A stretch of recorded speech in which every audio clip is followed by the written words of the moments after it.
wonderful Stefano, il mio amico. Are we recording already? Sì, Okay. sì. So this is Stefano, and he just turned up and he's like, I bought a djembe. Yeah. I bought a djembe, and I said, bring it, and but we're not gonna include it. We didn't plan for this. So Stefano, me making coffee, and Stefano said, I'm gonna go get the djembe. So he got the djembe.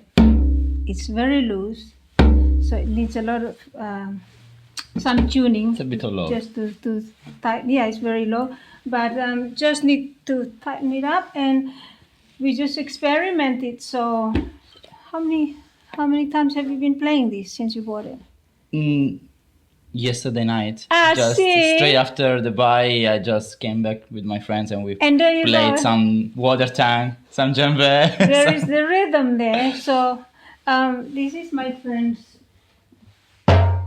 He's one of the owner of this. Is one of the original founders of Drumming Circle. Oh yeah? He lives in India at the moment, and he's Byron local, but he's at the moment in India, and he left me this.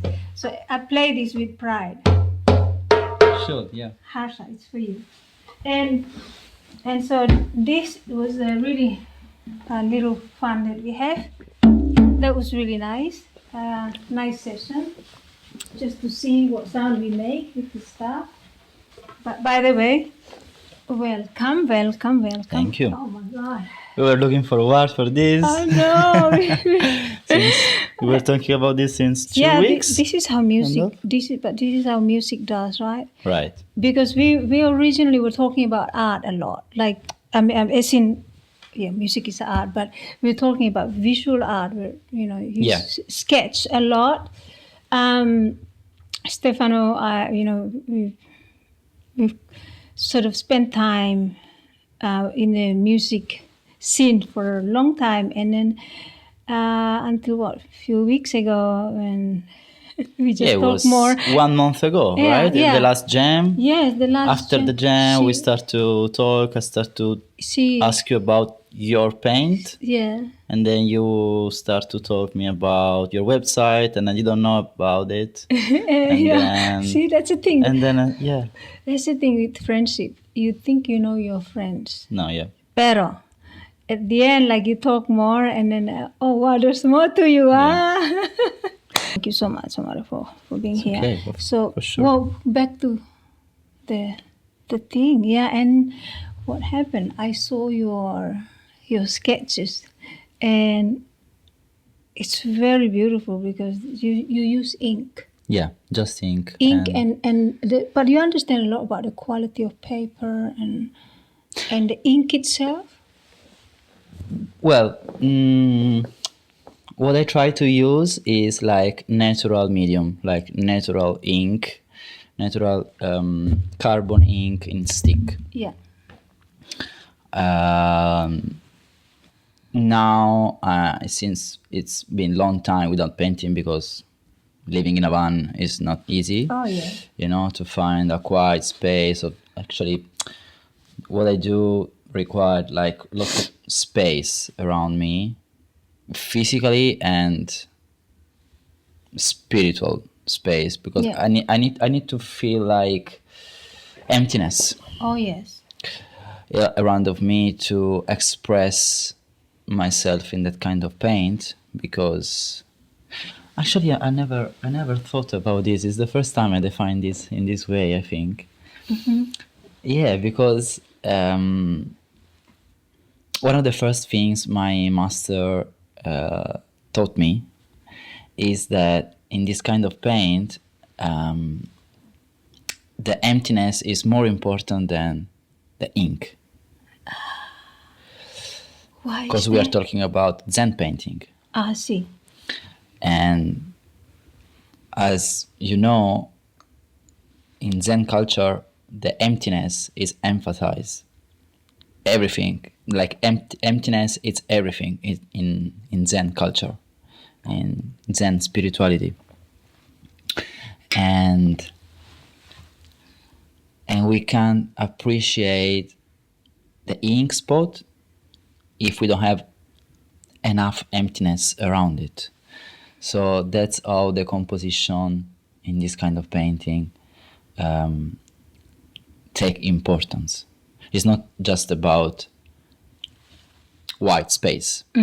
Emptiness is something. It's not just missing, Yeah. but it's what allow us to appreciate what we do It's space. on the space, Yeah, basically. allowing Yeah. space. Wow, that reminds me of there was a story that this was when I was in my really early 20s. I was maybe 21 or 20 when I learned about this story to do with Zen master as well. And but it's just so interesting because there was a couple, or someone who went to a Zen master and say, look,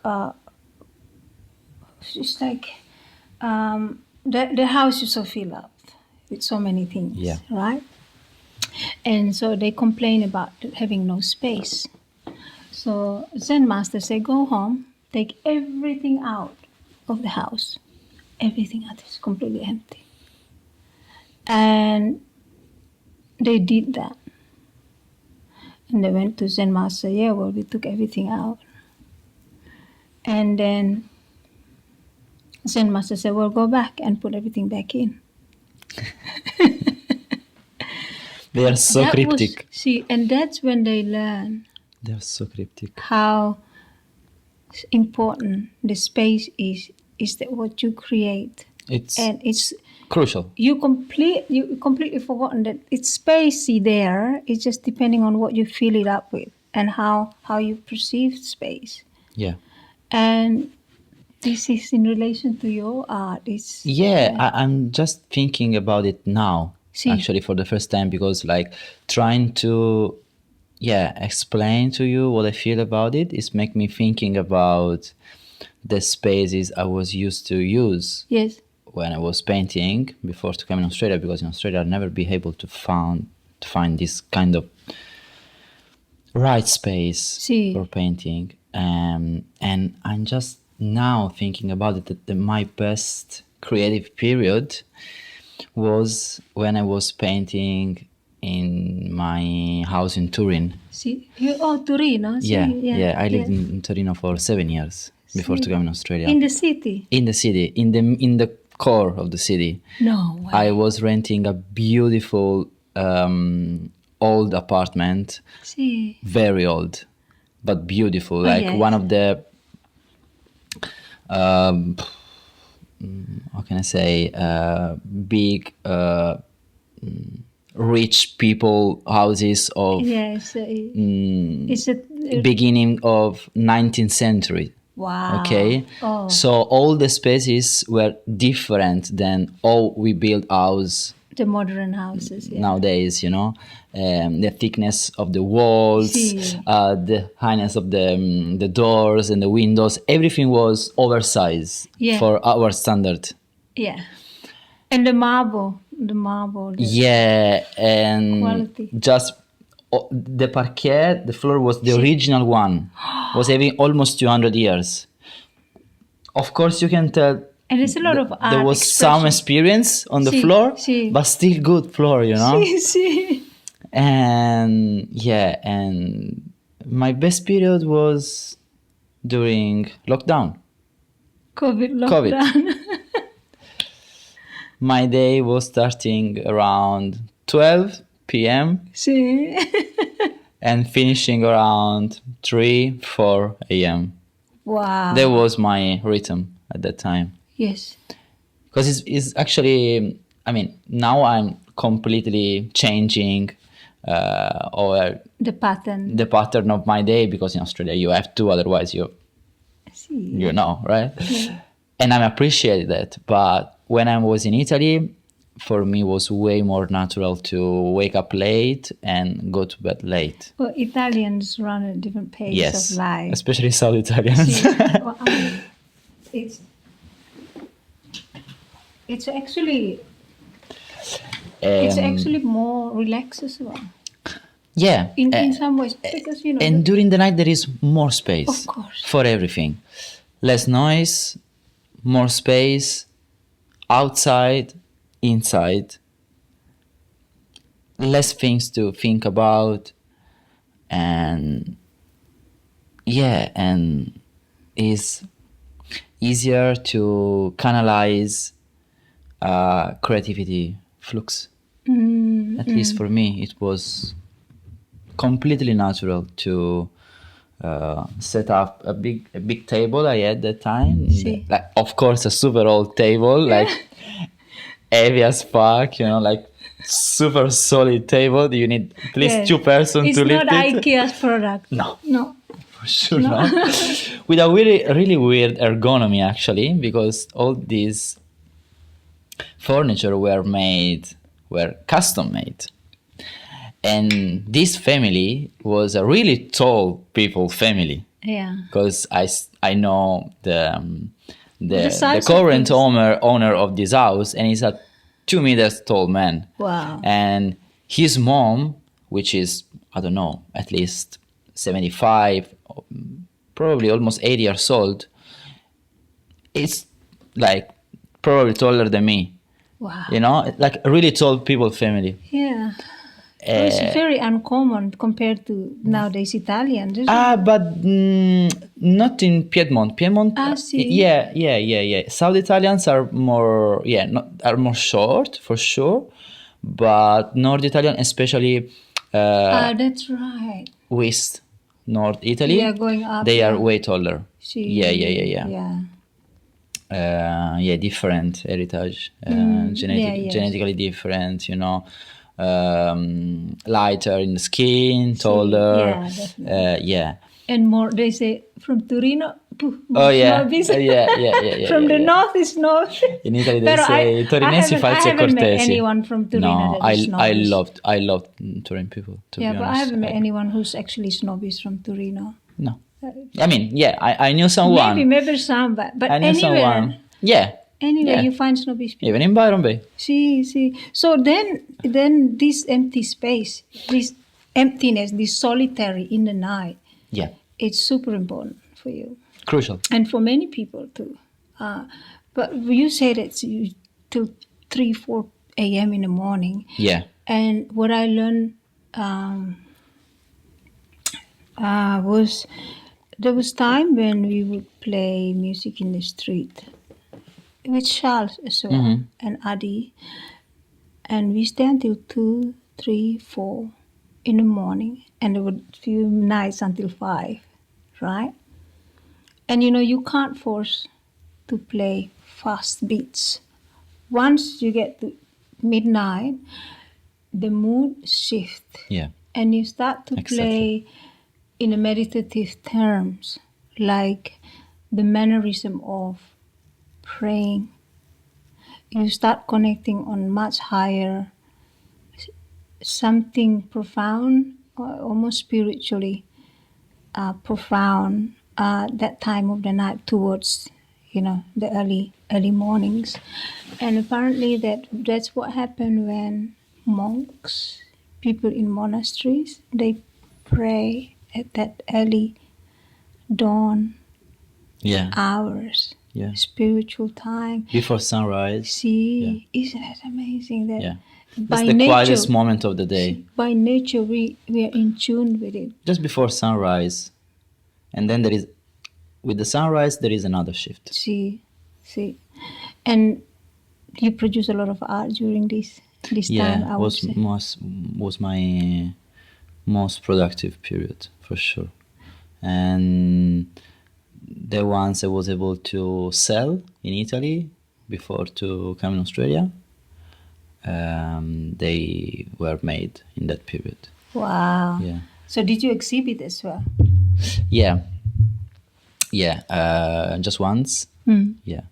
And then we were trying with my master to make an exhibition together. See. But we didn't make it because everything was so hard in that period in Italy. It's not easy.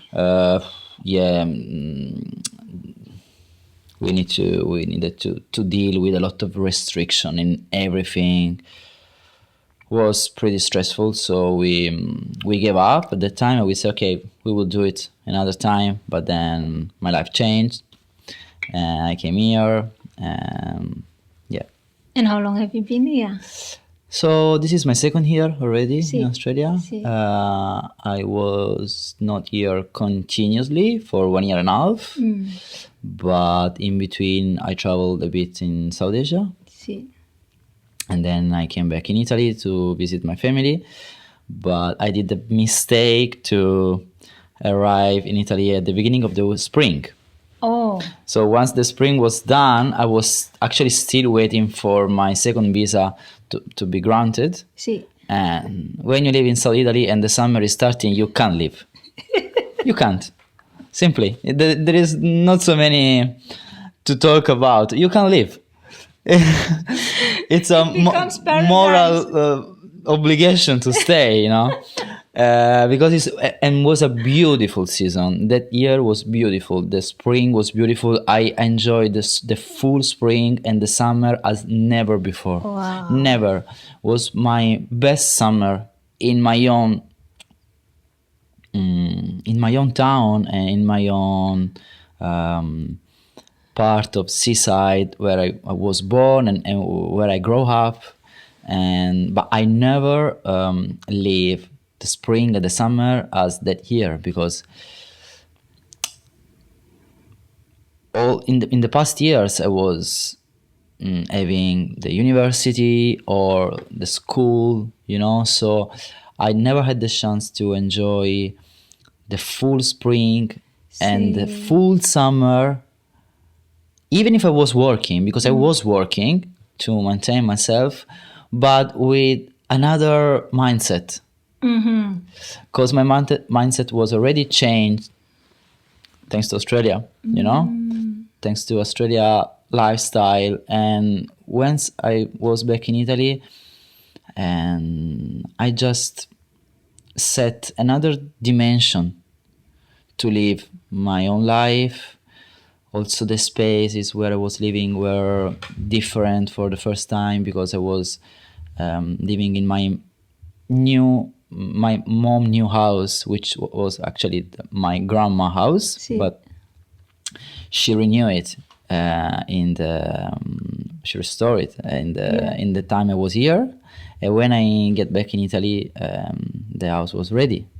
So the house where I grew up was not that anymore. Was Sí. just empty. Yeah. So I had a quick visit to it to have a moment to think about all the beautiful memories I have in that place. And then I moved to my mom place, and everything was new. Everything. Even if I already knew that house very well, because it was my grandma house, so I kind of grew up there as well, but everything was reset. My mom reorganized all the spaces. She created a lot of space, actually. Yeah. New spaces in the house. Because when I start to be interested in Zen culture, she also started at the same time. We are really connected with my mom. She's most on plant composition style. She do ikebana, which is another Zen art. Sí, sí. And from another point of view, she also understood and appreciated the importance of empty spaces around her. And she tried to set the new house with as much as emptiness possible. Almost like a minimalist. Minimalist. And she was running behind me to say, don't put things here, don't put things there, I want emptiness. And I was, okay, but where should I put the stuff? I don't care. Go in your room and find a space there. I don't want stuff here, I want emptiness. Okay. Cool. your place, your rules, okay? Sorry. Was a bit hard but funny at the beginning to reset everything, and because after living by your own for a long time, as I did, and it's pretty hard to set a life as an adult living with your mom for a while. Sí. shit is hard, because you're are used to your own space, your own times. Exactly. And at the same time, she used to her own space, her own See. times and everything. And You grow into your own yeah, thing. yeah. And of course, we need to respect each other, and it's a work. It's see. And so, yeah, was funny. It was good. And So, but you both have a mutual understanding and appreciation of space. Then, yeah, learning to also exist yes, in exactly, the same exactly. space. And what do you learn from that coming back to your mama? And obviously, you have a version of each other before that. Okay, most of the time, like I remember seeing my mom just being, oh, she's just always old. Yeah. Yeah. And I grew up. I went to see her like, no, she wasn't always old. She was very young when she had me. And I look back, she's my size. She wasn't the giant looking, like tall, incredible, mighty physique that I had in my head when I was Okay. little. I just remember thinking, oh my God, she's so big. She's like beyond life, large, bigger than Yeah. any because it's symbolically she's the queen in my life. She's everything for me, Yeah. mi madre. And so then I realized, seeing my mom, she's pretty much my size, my weight, fits in the same clothes. Yeah. It's Yeah, different yeah, as an adult. So for you going back and realizing certain things about your mom, and your mom also sees you, wow, my son's grown up now. It's different. There's some difference to the child that I was raising. Now is a grown man. It's not just different to the child,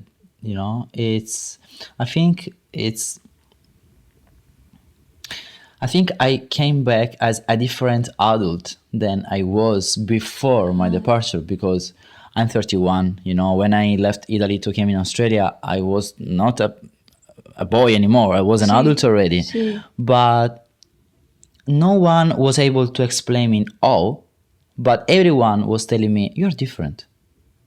You look different. You behave different. But no one was able to tell me all different. And I was feeling different as well. See, And I think I'm different again. see, we're always evolving. Yeah, and transforming.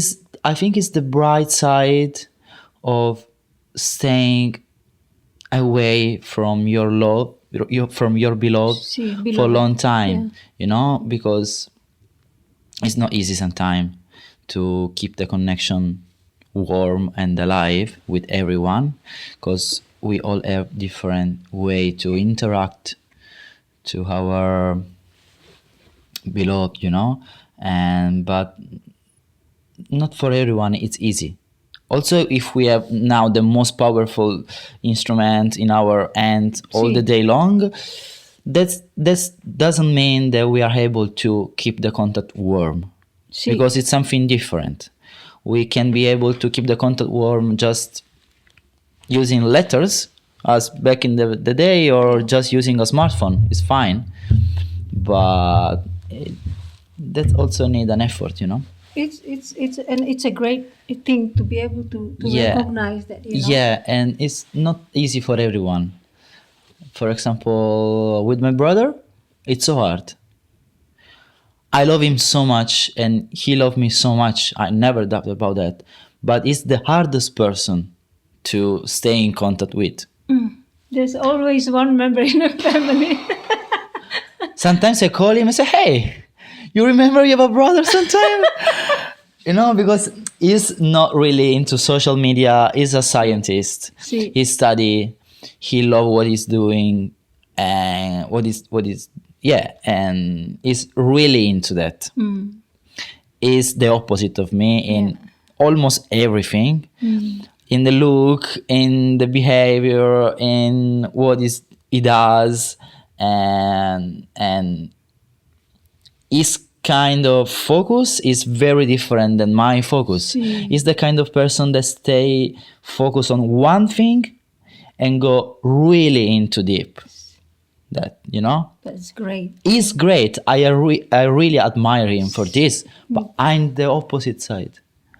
I'm the opposite. I can't stay focused on one thing for one period. I need to go everywhere. I need to stay everywhere. I need to talk with everyone. I'm the most social person I know, you know. So we are really different. And one of the struggle of my life is to keep the contact with all the people I know around the world, because there start to be a lot, you know, because now it's been a while traveling. See. Before with my previous job, now in Australia, which is an incredible meeting hub of people from all over the world. You know much better than me. And so this kind of worldwide connection is still going on for me. So I'm still collecting friendship and connection with people from all over the world. And for me, it's important to keep this connection. Yes. And it takes a lot of energy. It takes a lot of energy, but one thing is that it has to allow, you have to allow natural connection. Then it becomes effortless. You have to know, you have to have no expectation. Yeah. And you have to be extremely open-minded. Because without this, you're going to be judging your No, friends. yeah. You're judging them. And you take it bad and when someone doesn't reply, for example. I think one of the best things Australia taught me is to let it go, but genuinely, you know? Because it's sometimes, especially nowadays, if someone is into this kind of culture, it's so easy to say, let it go. Yeah, let it go, yeah. But you're really able to let it go? It's not easy to learn to let it go. It's very easy to say, let it go, but that needs practice. Practice on yourself first, on your value system, you know, if you know what I mean, and on your judgment system. Like, it's so hard to don't judge. Of right? course. It's one of the hardest things, because society teach us since when we are baby to judge. Yes. Even unconsciously. Well, you know, it's an interesting thing you mentioned, because I think to a degree we have by nature, whether it's your nature in society, in a form of society or as an individual, I think we are given this nature to judge, because otherwise we are with no option to choose. Yeah. Right? So judgment is almost like a, you know, there's a, connotation to discrimination, right? Yes. Because you have to discriminate for what's good and what's not good Yeah, for you. that's the problem of duality, no? Yeah. And so that, in a way, almost, it's a very fine, very subtle point to find a balance of how to. That's when we have to be very careful and wisely deciding what we're choosing, with based on a judgment. And that's very often when it comes to intuition. You will feel when something's not right. Don't force it. And that's like judging. You know, I'm judging that. For me, that's not good. But that's a healthy judgment, you know. When you judge that something is not good for you, that's natural. I mean, judgment. So you're talking about the judgment of like looking at people and that's good, that's not good, judging, that's nice, that's not nice.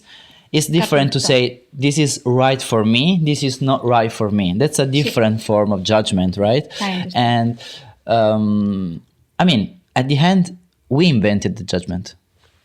Humans invented the judgment. In nature, the judgment doesn't exist. Nature just exists.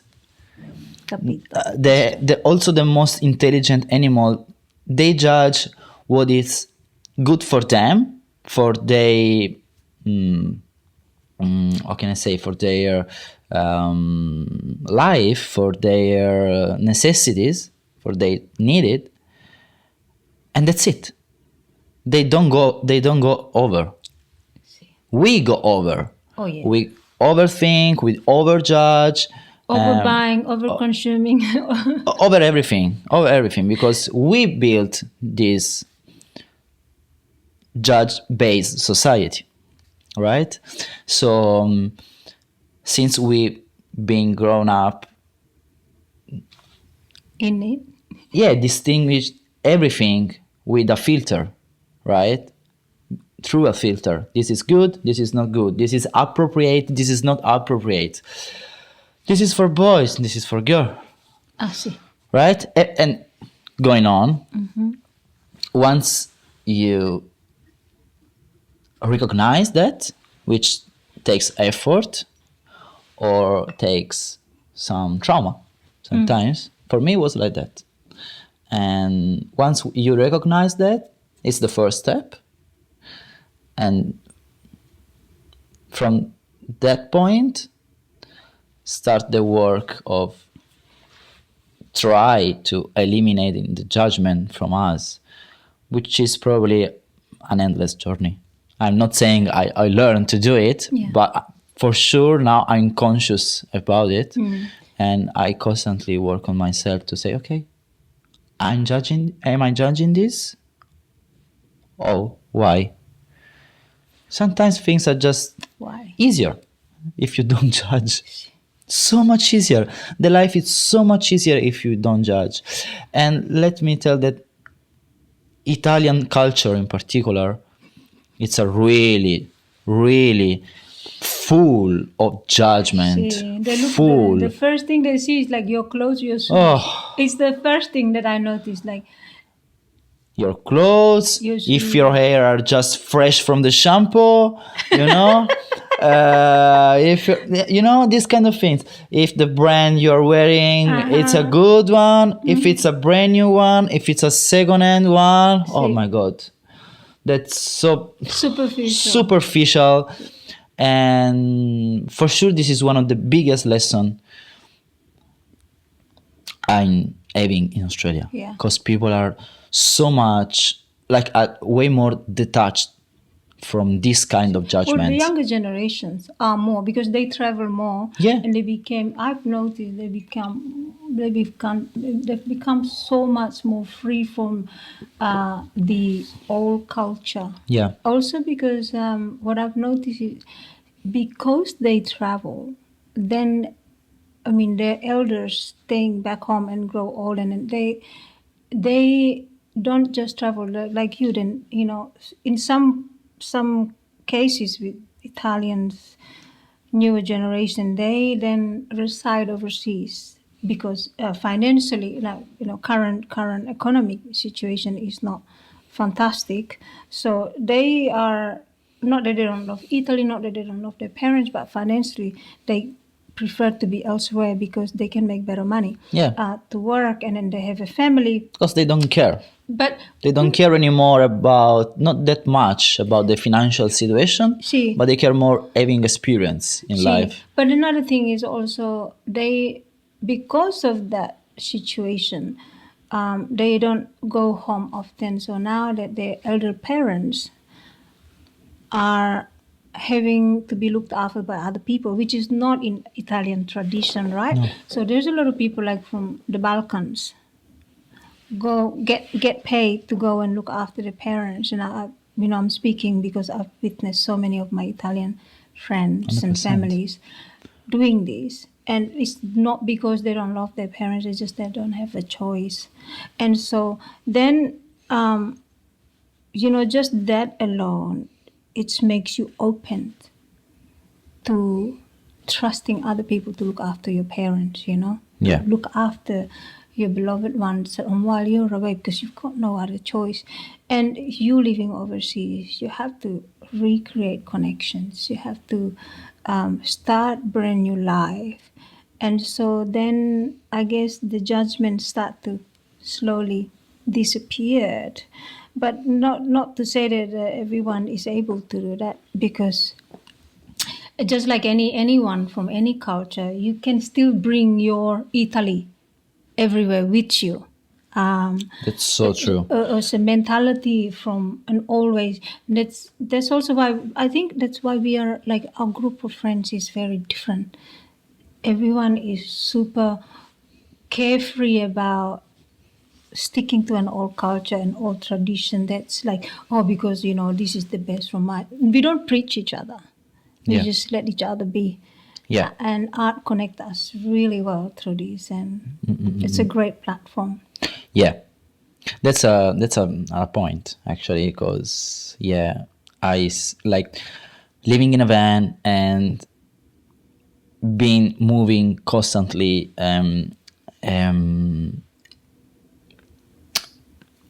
Allow me to not allow, but let me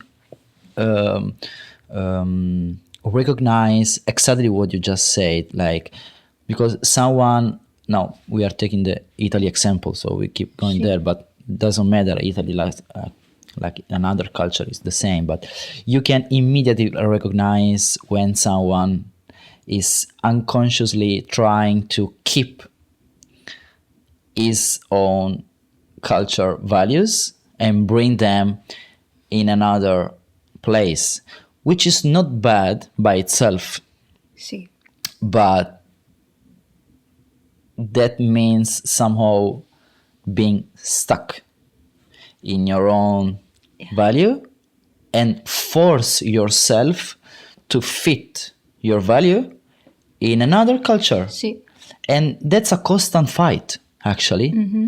And you can feel easier because that can feel you like can let you feel staying in a kind of comfort zone, See. like culture comfort zone. But there is no growth there. And you can tell immediately because, for example, when I see Italians being stuck all the time with other Italians, you can notice that immediately, See. that they act exactly if they were in Italy. In my group of friends, there are so many Italians, but it was just random. yeah. Like we didn't build the group Yes, based on Italian presence of the group. but you're you know? also like all these other people in the group are befriending all other people Yeah. internationally as well. Yes, And yes. always mixing. Yeah, and we retreat our own value because we are so mixed in my friends group. See. We have people from all over the world, from Canada, from Italy, from South America. from a lot from Europe. Yes. But we even have locals See, in of our group, course. which is beautiful. See, Because it's sometimes for us it's not easy to establish a good connection with locals. Sometimes locals help us with that, and we have a couple of friends from Byron Bay actually, See. but hanging out with us, Yeah. and not with the old friends. yeah, these are also people are very specific. I've noticed the one that hangs out with us is they're also they're kind of very open. Yeah. They're very open. It's the same to- process, yes. but you know, is that it's probably even harder for them because they are living in their own See. place, but they are forcing themselves to stay with foreigners because their intuition bring them there. See. Because they get there is something to learn from other culture and not being stuck in your own culture, because it's so much easier, of course, to stay in your own comfort zone, in your own culture. Yes. And yeah. But this is so good though that you mentioned this, because this cultural exchange, it's really so exciting when you think about it. For us anyway, when we speak and we get to know each other, because you can say, oh, I have Italian friends, but it doesn't mean anything unless you start digging into the friendship a lot deeper and you realize, yes, you're from Italy, but the person that you are is very specific. It's being you, not being an Italian. Okay? 100%. Yes, there is a roots that you're with an Italian root, but you yourself is such a unique individual that we are dancing on the same frequency. Yeah. Absolutely.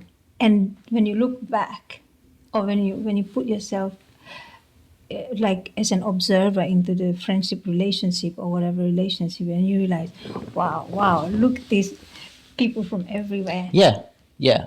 When I look at my friends, I don't look at them like, they are Italian, they are Canadian, they are Yeah. whatever. Yes. They are See, they are just people. just that you people. love, Just people. and that's more than enough. Yeah, more than enough. Yeah. More than enough. It's everything. And it should be always more than enough. And does it change your? I mean, obviously, I find I change values. Values always change. You know, like I might have valued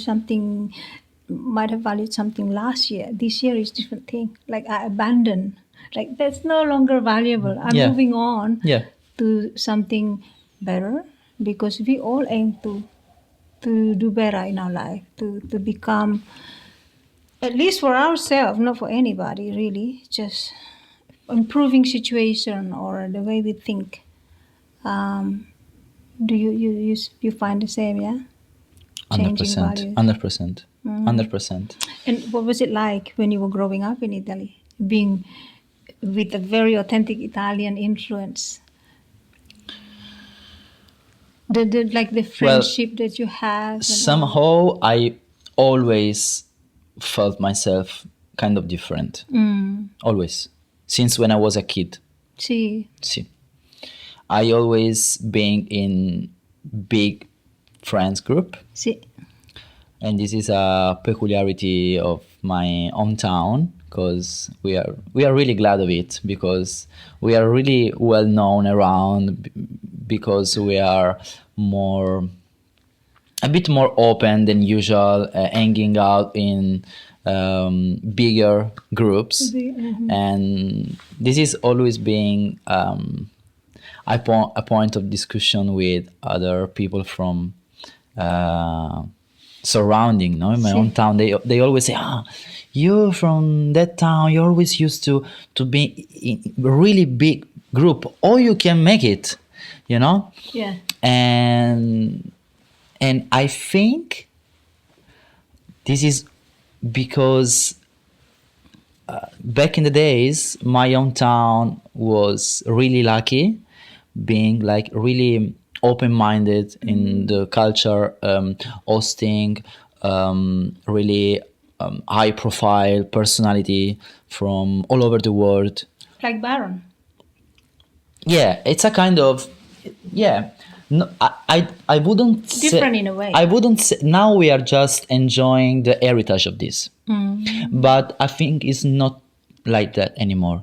There was a period back in the days, I would say, I don't know, I born in 95, so I can't really talk about this properly, but what I felt is this, probably between, like in the golden age of Italy, you know, in the economic boom, from the economic boom to the early 20s, you know, in the 90s probably, my hometown was like a kind of lighthouse around in the surrounding. Not for specific reasons, but for probably a multitude of reasons, you know. And we've been lucky to have like really good administrators, politicians, and that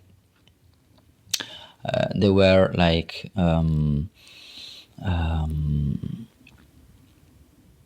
attracting a lot of high-profile personality. Can I say we had Gorbachev in my hometown? See, Michael Gorbachev. Gorbachev, just to say one that I have in mind now. Like if you ask to my dad, you can see the light in his eyes when he talk about Gorbachev, because it was such a Gorbachev, a prominent figure, you know, and we had a lot of this kind of beautiful contamination, culture contamination in my town, and so it was such a town full of culture and artists, always full of artists, always full of interest in sport, in contamination, about everything. Now this is getting a bit later because all the society changed now, and but the kind of my parents' generation still remind this a lot, and they are still trying to figure out how to maintain this. It's being hard because it's being hard, and exactly in these days they are going through new elections, which is something that always move a lot of energies, right? Of course. And yeah, and you can, like, I'm trying to follow a bit from here, and you can recognize like who is want to preserve this kind of culture contamination, like valuing this as an important thing to preserve, and who is like still stuck in old values that are not belong to this world anymore. You know what I mean? And I think this is there any that could match the mentality that of a politician that you think could bring that nice warm attraction like it was in your father's generation? Yeah, for sure. There are some candidates like still you can tell they are still attached to an old way to make politics. Okay. You know what I mean? I don't want to be too specific on this because this is not the topic of but yeah, and who is trying to looking forward, to try to bring a kind of new breath to the town, based on new values, new way to interpret the society, yeah. What about art in your hometown? Art? Yeah, what was art? It's always been a big thing. Yeah. Italy is so full of that. Yeah. Your parents, were they ever artists? My mom. Yeah, your mom did. My mom, she studied economy, and she's been an economy teacher for all her life. Wow. She's still at uni. Does she? No, in high school. But that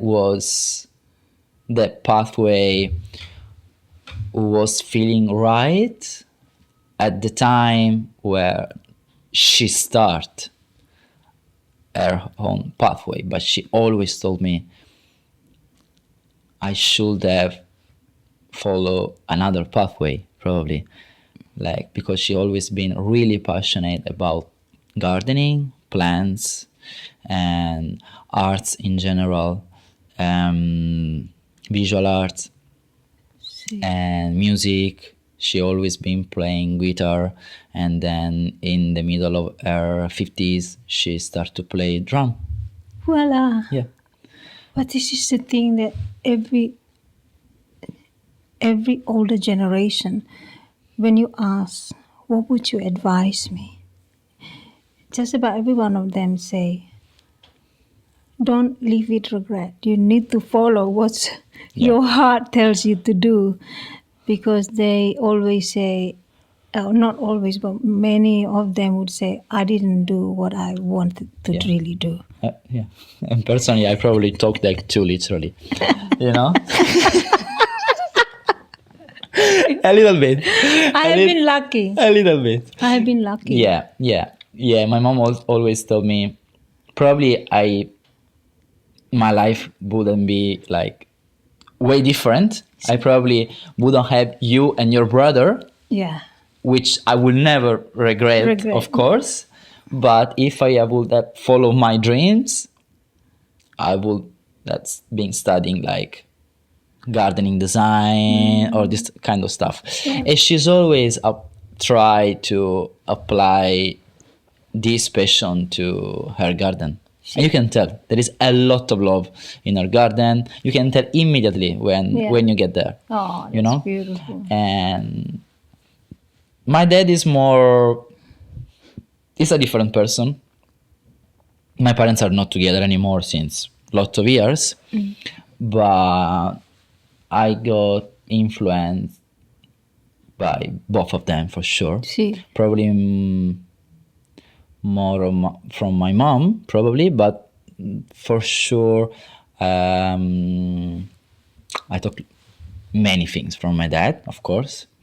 He's more analytic and systematic for some time, for lot of things. But yeah, I feel more close to my mom behavior in approaching things, you know? And yeah. But then, yeah, I don't want to go too much into this, but because it's complicated even for me to, you know, to decode this. But you know what's interesting? How you mentioned that your parents are no longer separated, and you actually really appreciate the two of them. Yeah, of course. You know, this is one of the old. Like one of the things in life that evolves with the mentality that our parents shows us. You imagine in their time, they probably grow up thinking that you got to stay together. Okay, seeing their parents stay together, no matter how unhappy you are, you stay together for the children because of economical reasons as well.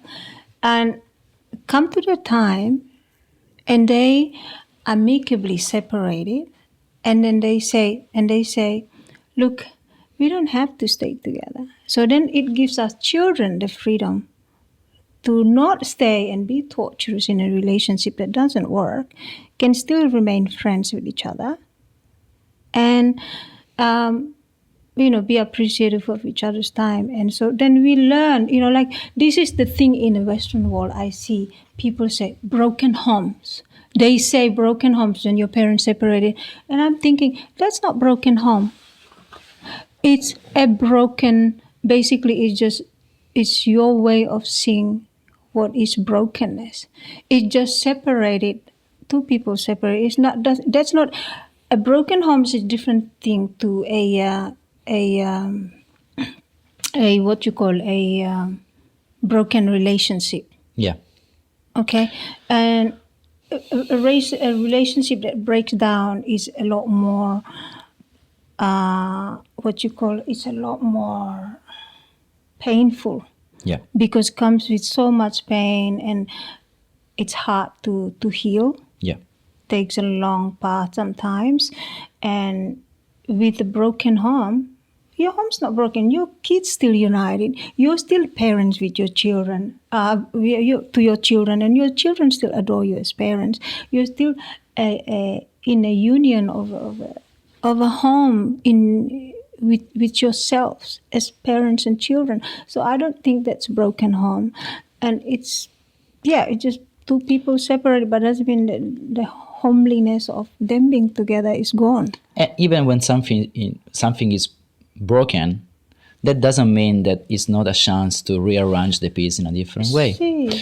And I think my parents taught me a lot about life and relationship with their way to break down.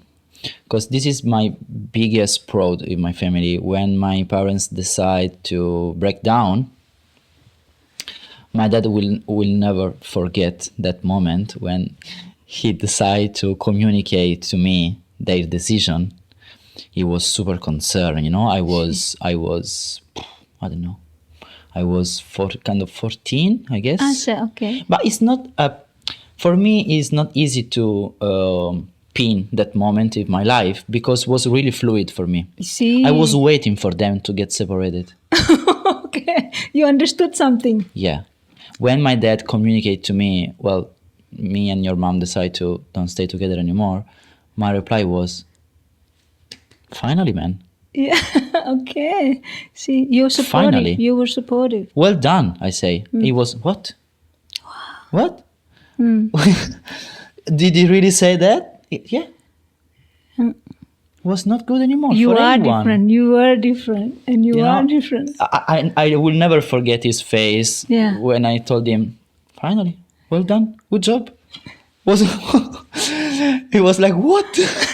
You know, because that's the last reaction you can expect. Of course, of a when child. you talk to a 14 years old What are teenager. you doing, you know? Right? Yeah. Please don't stay together. No, finally. My brother was still too young to understand this, and because I'm the older one, you know, and I always been a bit older than my age, and he always been a bit younger than his age. But you you know? look like you're I thought you were 22 years old. You told me you're over 30. I'm thinking, what have you been eating? What have you been eating and drinking? Well, I admire that. You look after yourself really well. Thank you. I try my best. Yeah. I don't think I do nothing particular. I'm just lucky. I just got good genes, you know? Because if you look my mom and my dad, they also look younger, I think. I think it's beyond genetic as well. Yeah, the genetics because is important. If you look well now, if you look really good now at your age, you can't expect to look good now when you haven't looked after yourself from a long time ago. True. There is no way that True. you're suddenly going to stay looking No. great like this just because you look after yourself the past 5 years. It's not There a is click. no way. No, It's not an emergency Yeah. occurrence. And then when my parents decide to break down, we actually keep going living in the same house, Va bene. but on different floors. Two different floors. For 10 years. Wow, that's amazing. So that was such a huge effort from them That's for us, for me and my brother. And you can imagine our appreciation for that, right? Because they did this effort for us and just for us. And they just officialized this last year.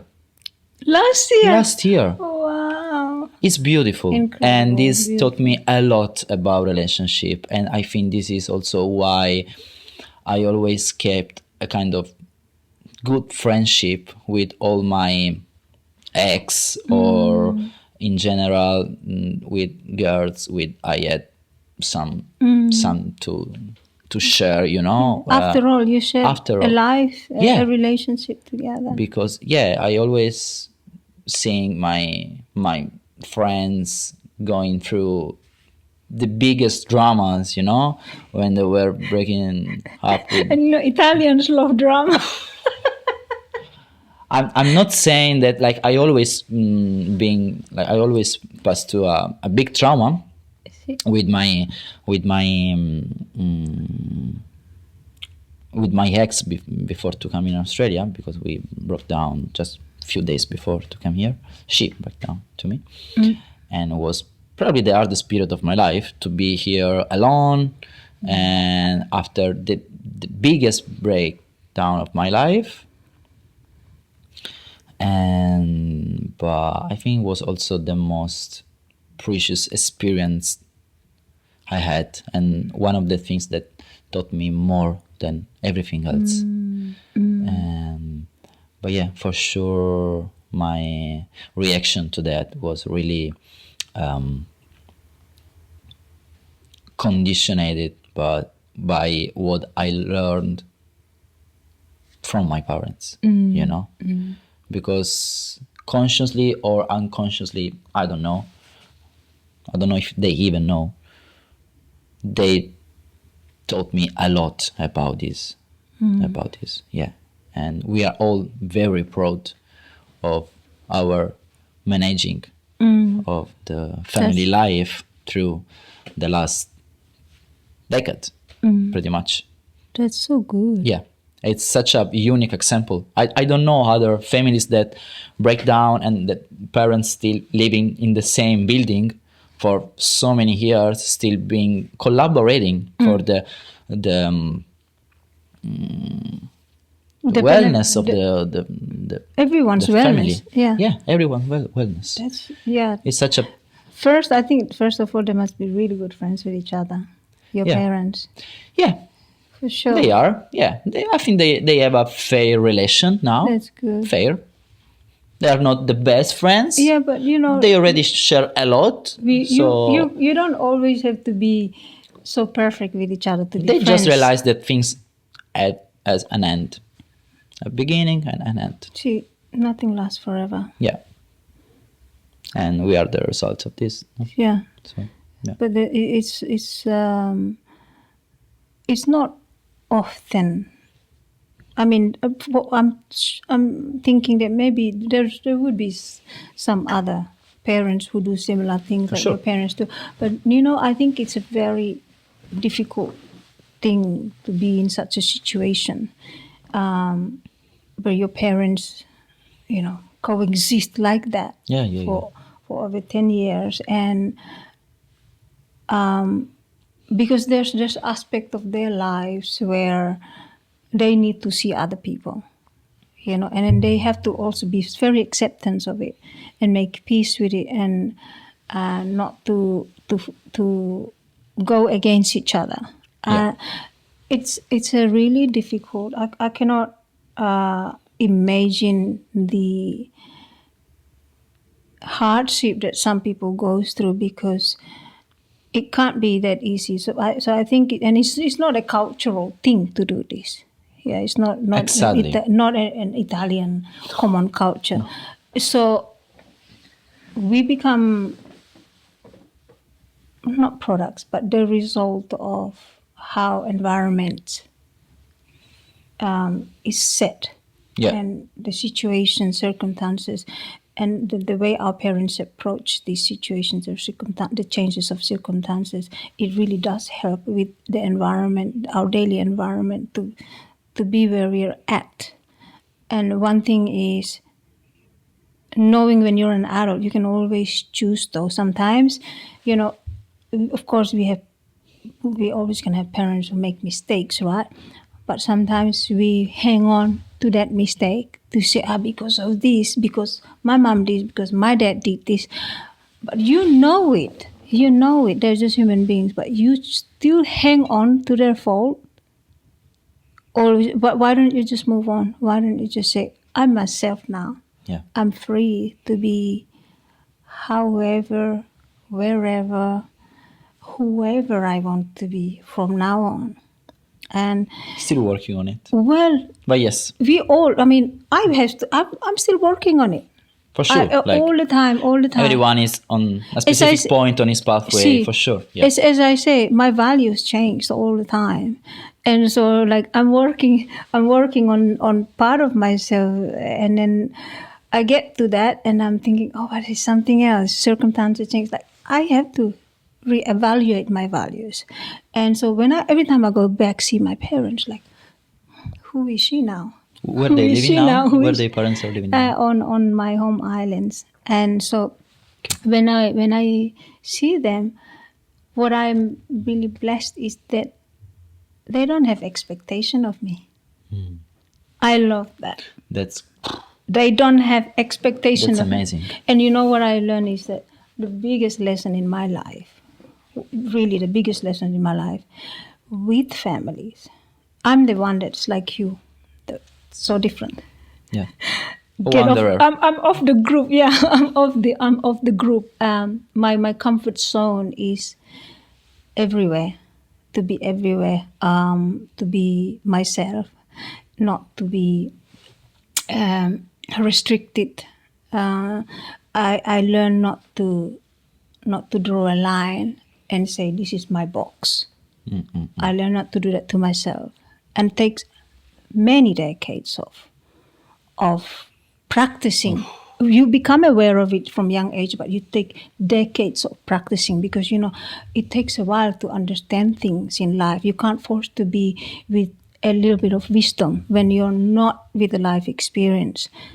And so, what I really learned about family, the one of the greatest lessons, most valuable thing I learned is that when I go home, I always, in the previous years, I always thought like they're not going to understand me.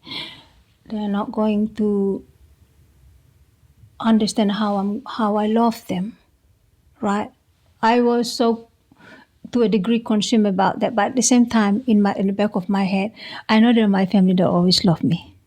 You know that that's like something about family. You always know they love you no matter how different you are. And because I go with these questions like, oh, how are they going to understand me, blah, blah, blah, every time, because I know the changes in me. But every time I go, what I learned is that they understood something about me.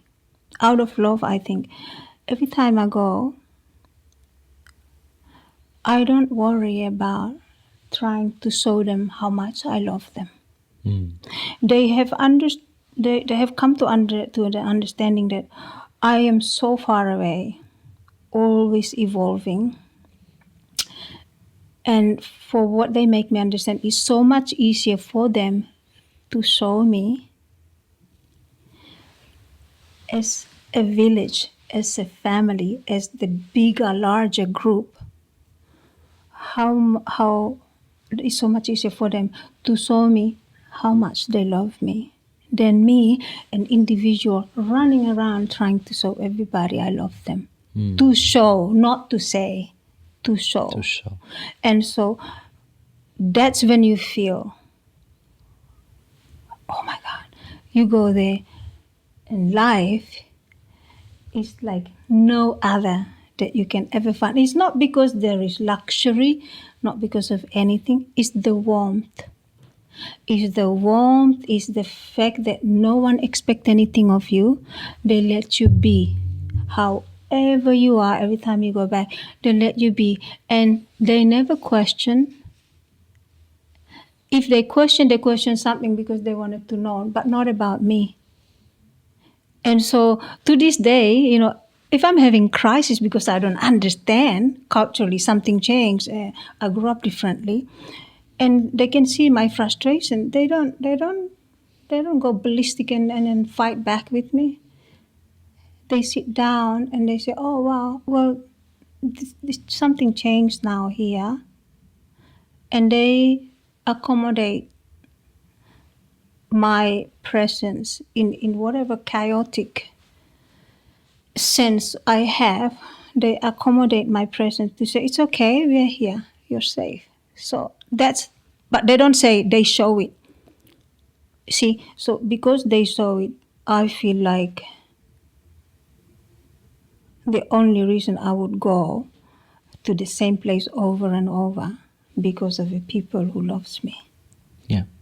And if you don't show me love, I don't need to return to There that. is no reason. There is no return. to I move return. forward. I'm always onward, going onward, because we talk a lot about freedom, right? Yeah. But then, if freedom is the very essence of motion, then don't stay stuck. Yeah. And for me, freedom is the very essence of nation, of motions. It's not just to say I'm free, but can you really be free to be yourself in front of the people that loves you? Because when you go and you don't understand your mom because your mom's older, things change. Then you think, oh, what's wrong with my mom or something? You don't go to do that. You just understand, wow, my mom is my mom and she still loves me. Yeah. That's a big point. Because in my family, I think me and my mom are those ones always constantly moving forward. My dad and my brother are different persons, are different people, and they are more kind of traditional, you know? So, as you say, like every time I go back, I find my dad kind of older somehow, because the world around him moves forward, but he stay in his spot, in his like staticness, because it's his way to stay on this world. Fair, but my mom is always different. She's always moving somewhere else, and this is all I am as well. My brother is more similar to my dad to this, and probably this is the why we are so different. I feel the difference between me and him, and also why I feel more connected to my mom, because we are more similar in this aspect. And this is probably one of the reasons why I'm like still really indecisive about what to do in my future, you know, because there is in my roots, which they are, there is this big difference, you know. My references of value are so different. So I'm always not in the size, but like kind of wondering where should I stand more, you know, if I should follow my tendency to move, or if I should ground a bit more. This is in physical terms, yeah? In every terms. Oh, see. Okay. In every terms. And also my mom, which is closer to me in this, recognized this on me, which is way more amplified than on her. See. Because I choose to make different experience in life that brought me farther than where she always been, you know. So yeah, she know me, she know my tendencies, and sometimes she try to keep me somewhere just to help me. See. Because she know I'm too much she recognized dispersive sometimes, you know, because I want to be in too many places with too many people, living too many experiences. But I mean, that's naturally feels right for you at the moment, right? That's right. That's right. Yeah. But sometimes that's too much, and we need balance in everything, right? See. So sometimes, yeah, we need to follow our own feelings, but we should also be able to choose sometimes, well, I mean, right? You just allow it will happen naturally, because you will feel it when you feel like, oh, I'm at this point, I need more what you call settle, grounding. Grounding. Yeah. I mean, you will feel it when it comes. I think there are people who move at later age in their life. Like they build a family, and then later on kids grow up and they start moving. Yeah. Until the day they passed away, because they're financially able to, mentally are free to just explore different cultures. Their stomachs is no problem with all different foods, you know, that kind of. What would you say your stomach? I have a friend who's have Irish and Italian background. Irish and Italian. Yeah, born and raised in South America. Okay, speak Spanish and English with Spanish accent. And he said his music is Celtic, the taste of his music, okay? Like, Irish. Yeah. So with the pipe and all that. Yeah. And the fiddles. So he said the music is very Celtic. The mentality is very South American. And he said the stomach is very Italian. I love it. Such a mess. I love the way he described it. Beautiful. Yeah. I love it. Yeah.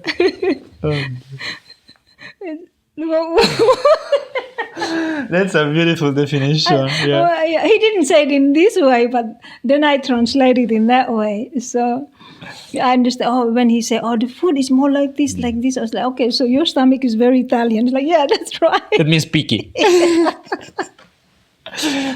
Yeah. Yeah. Yeah. After traveling Asia, I mean, you went to Asia and then you came to Australia. I mean, the food contrast between Asian and Italian and Australian food. What is it for you? All these experiences. I don't live bad my relation with food. Like I'm really open with food. Okay. Again, because my parents taught me to be open, and there was some point in my childhood when I was a bit too picky with food, as every kid at some point, I guess. I remember. But so what my parents did, they were not knowing how to afford this, but they were leaving it as a problem, because you need to learn to eat everything, So I perfectly remember that they took example from another family. Sí. And one day they told me, well, we are not gonna cook differently for you. You are gonna eat what we're eating, no matter what. You don't like it, it's your problem. Sí. This is your dinner. This is our dinner. Sí. And this is your dinner too. You don't like it? Beautiful, leave it. This will be your breakfast. So yeah, of course. Fuck, I found it as breakfast the morning after, What I left. For real. Bellissimo. Bellissimo. Fantastic. Great learning. Yeah. And that last couple of days. And then I start to eat everything I was finding in my plate, no matter what. And now I eat even the couch if it's the only thing I have for dinner, I'm not picky at all. Of course, I have my taste, but I'm not that one, like as many Italians, like, oh, I will never match this with this, because we don't do that. Yeah. We don't do that. Oh, you make me laugh so right? Like, this is what Italian does here. Hey, but what are you doing with the pizza? What You you don't do? put this on a pizza topping. The pasta has to be like this. I still don't like Hawaiian pizza, okay? This is better to know for everyone. I still don't like Hawaiian pizza, but I tried. And if I'm still pretty confused sometimes when I read a pizza menu here in Australia. I know this. But I say, okay, this Like is what pepperoni, This is what I get. Yeah. Like let's say pepperoni is two different things. Just yesterday, I got a spicy pepperoni pizza because I was wishing a pizza, Si. And there is a new pizza place here nearby. And I tried that pizza. It was actually very good. Yeah. Yeah. And like really well made. The dough was really light and well made. Yeah. Like the kind of dough you don't feel during the night, Oh, yeah. And this is what you want when you eat pizza. So I tried once, and then I said, okay, let's try it again. But the match they do with the flavors, it's so weird for me because we match flavors differently in Italy, So nothing sounds familiar to me in that pizza menu. But I accept it, you know? See. And yesterday I just got this And it was a nice pizza. good pizza. Oh, good. Okay. Probably not that healthy I like see. it should be, but not because the ingredient was good. It's just the mixing of them, you know? See. Like, was a really oily and fatty pizza, you know? But Okay. freaking tasty, you know? So I'm not gonna eat that pizza every week, but See. Yeah. I'm open, you know? And yeah, I did. Sometimes now when I cook, I do stuff that I will never do in Italy. Otherwise, I would Oh yeah. get killed somehow, right? Or someone will come to me to say, "What the fuck you doing?" See. You know? It's like clothes. What do you think you're wearing? You go out like this. Someone It's would a tell lec- me, "This is it's- what you learn overseas." It's a lecture for 2 years of your life. Yes, yes. Where you go travel this far and to come back like this barefoot? You should bring your value, not changing your value and bring them here, right? No, no. This is why we travel. Oh God. So yeah, this is funny, but it's also a lesson. Yeah, yeah. It's a way to be open-minded also about food, you know. Yeah. And I talk about this specific topic with a friend of mine. Just I don't know if it was yesterday night or 2 nights ago. See. We were talking about food, and I told him about this method of my parents to teach me to eat everything that didn't work with my brother. Oh no. Yeah, because he was the second one, right? So, as in every family, they were kind of bit weaker with him than with me. You know, because every parent is a bit more tough with the first one and then losing power going on, you know, because they just get tired, you know. It's fair. That's something happening in every family. And you can immediately recognize who is the old brother, which is the middle one, which is the youngest one, right? Because you can immediately feel the difference in the education they got. So I remember they tried to apply the same method with my brother, but it didn't work. So still nowadays he's still way more pickier than me with food. Oh yeah. Oh yeah, I eat everything. Yeah. There are stuff I prefer to eat, of course, as everyone, but yeah, it's still. What is this? It shouldn't be of this color. You know, fucking eat it. You know, like it's good. No, I'm not gonna eat it. So he's like he's precisely eating something as how he remembered. Yeah. Wow. So if it's something alter a little bit color or whatever, you add a little something extra. Like that's not the Need original. time for every little change. Wow. It need times. See. You need explanation. Oh, yeah. You need samples. You know, Yeah. someone who show him that is good actually. Yeah. So, but it's yeah. So tough. he doesn't accept changes unless you can give him really good reasons for him to change his mind. That's it. That's it. Because he's a scientist. I'm a little bit. He's a researcher. Yeah. So I'm also a systematic person. I am a systematic person. But for me, it's just an initial approach, being systematic. Once I set systematically my method, then I go with intuition and freedom. See. But I set myself with a system at the beginning. Is keep going being systematic Yes. from the beginning to the end. He just applied a mathematic method to everything. He's a nuclear engineer. You know? What can you say? It is what it is, you know? Yeah. But that's the thing, that the diversity is what makes it so brilliant. Because if you're also alike, He's brilliant. It's He has a boring. brilliant mind. Yeah. Brilliant. But yeah, And you remember, that's the thing, that we always remember someone for their difference. yeah, When someone stand out in their own way, you remember them. If they're so much like everybody else, yeah, what's to remember? yeah. Nothing too Just this specific. morning, I sent to him a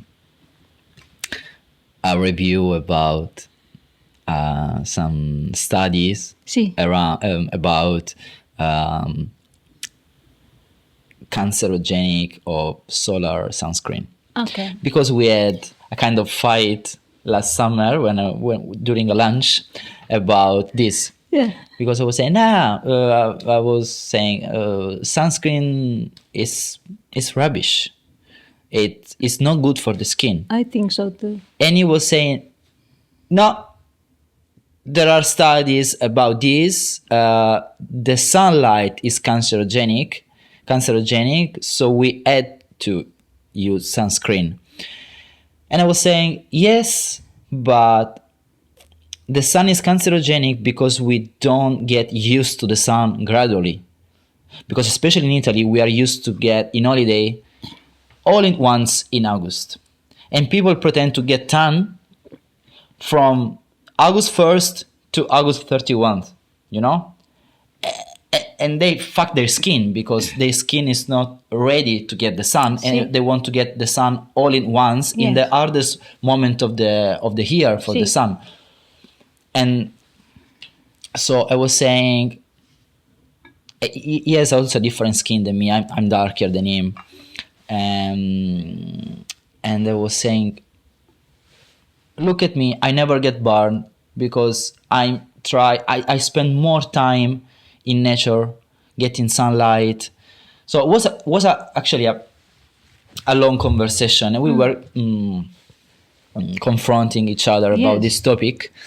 And today I found this review that was saying that we were both right. You were both right. We were both right. Interesting, yeah. Because we were starting from two very different point of view. I was starting from the point of view, the sun is the sun. The sun is what giving life to the earth. We can't consider the sun bad by itself. For sure, the sun is not the same as many years ago because we fucked up everything in the environment. Cool, that's a point.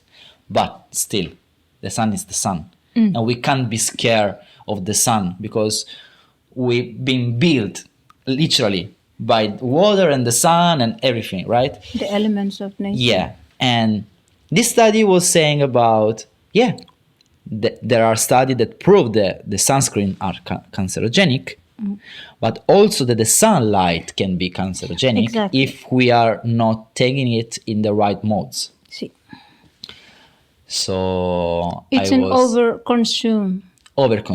Yeah. So the solution was just in the middle, using zinc instead of regular sunscreens, because it just reflects the sun's shine and doesn't penetrate the skin. So yeah, we need that protection, but we should get used to get the sunlight, being exposed to the sunlight in the first hour of the morning when the UV index is lower, and getting gradually used to it. And that's how we get your skin prepared to the summer. You know, if you look at traditional societies, it's so interesting because they don't obviously have sunscreen, right? No one suffers from so much so-called skin cancer and that kind of stuff. But they do. They work in the sun because they're always doing manual labor. Yeah. Let's say like, traditional African farmers or Asian. Why they don't get skin cancer? See, but when you look very carefully, like let's say in Asia, very common, you see people go in a rice field. Yeah. They wear long sleeve, the hats always under the shade. True. And that's a protection from the sun. True. And so being very smart. And so when people say, Francesca, I have been one time walking to a shop and a person say, are you wearing a tan? And I say, no, I'm just black. They think I'm wearing a tan. It's Sorry, I'm funny. sorry. I'm like- just black. And so the thing is, you see, people have the idea that my being dark in skin tone, that means I never get sunburn. The trouble is, from my experience, if I wear black and I go in a hot sun, like in a sunny day, the heat I absorb so much quicker, so much. So when I'm in the sun, I get dark, super dark in 10 minutes, like dark. I can get really darker. And if I'm in a winter season, my skin goes a lot lighter. When I was living in Europe, my skin got really light.